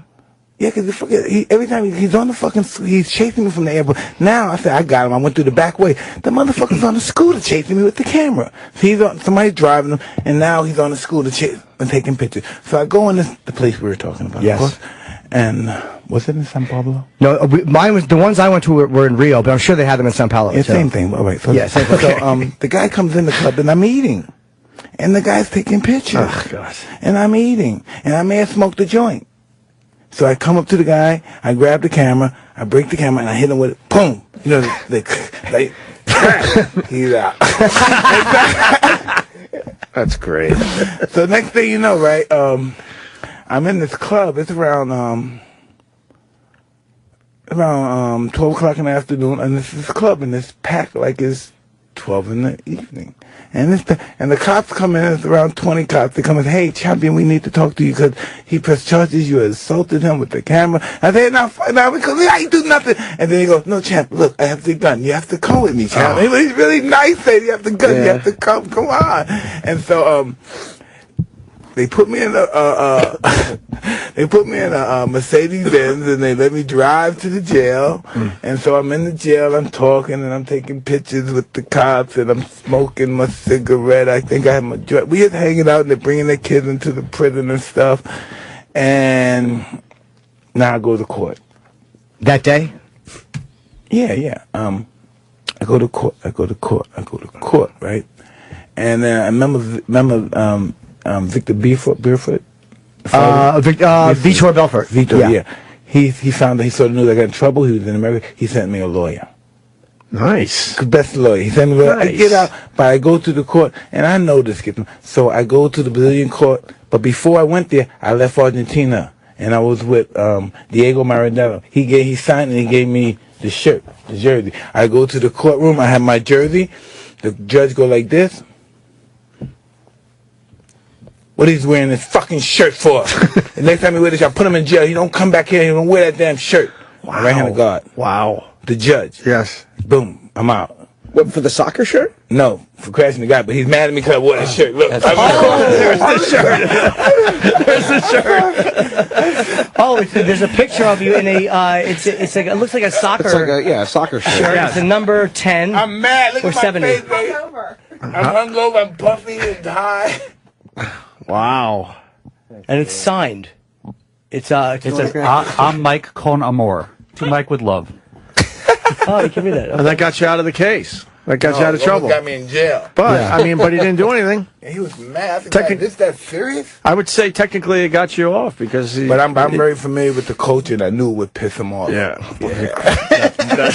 You know, those two that rivals the blood.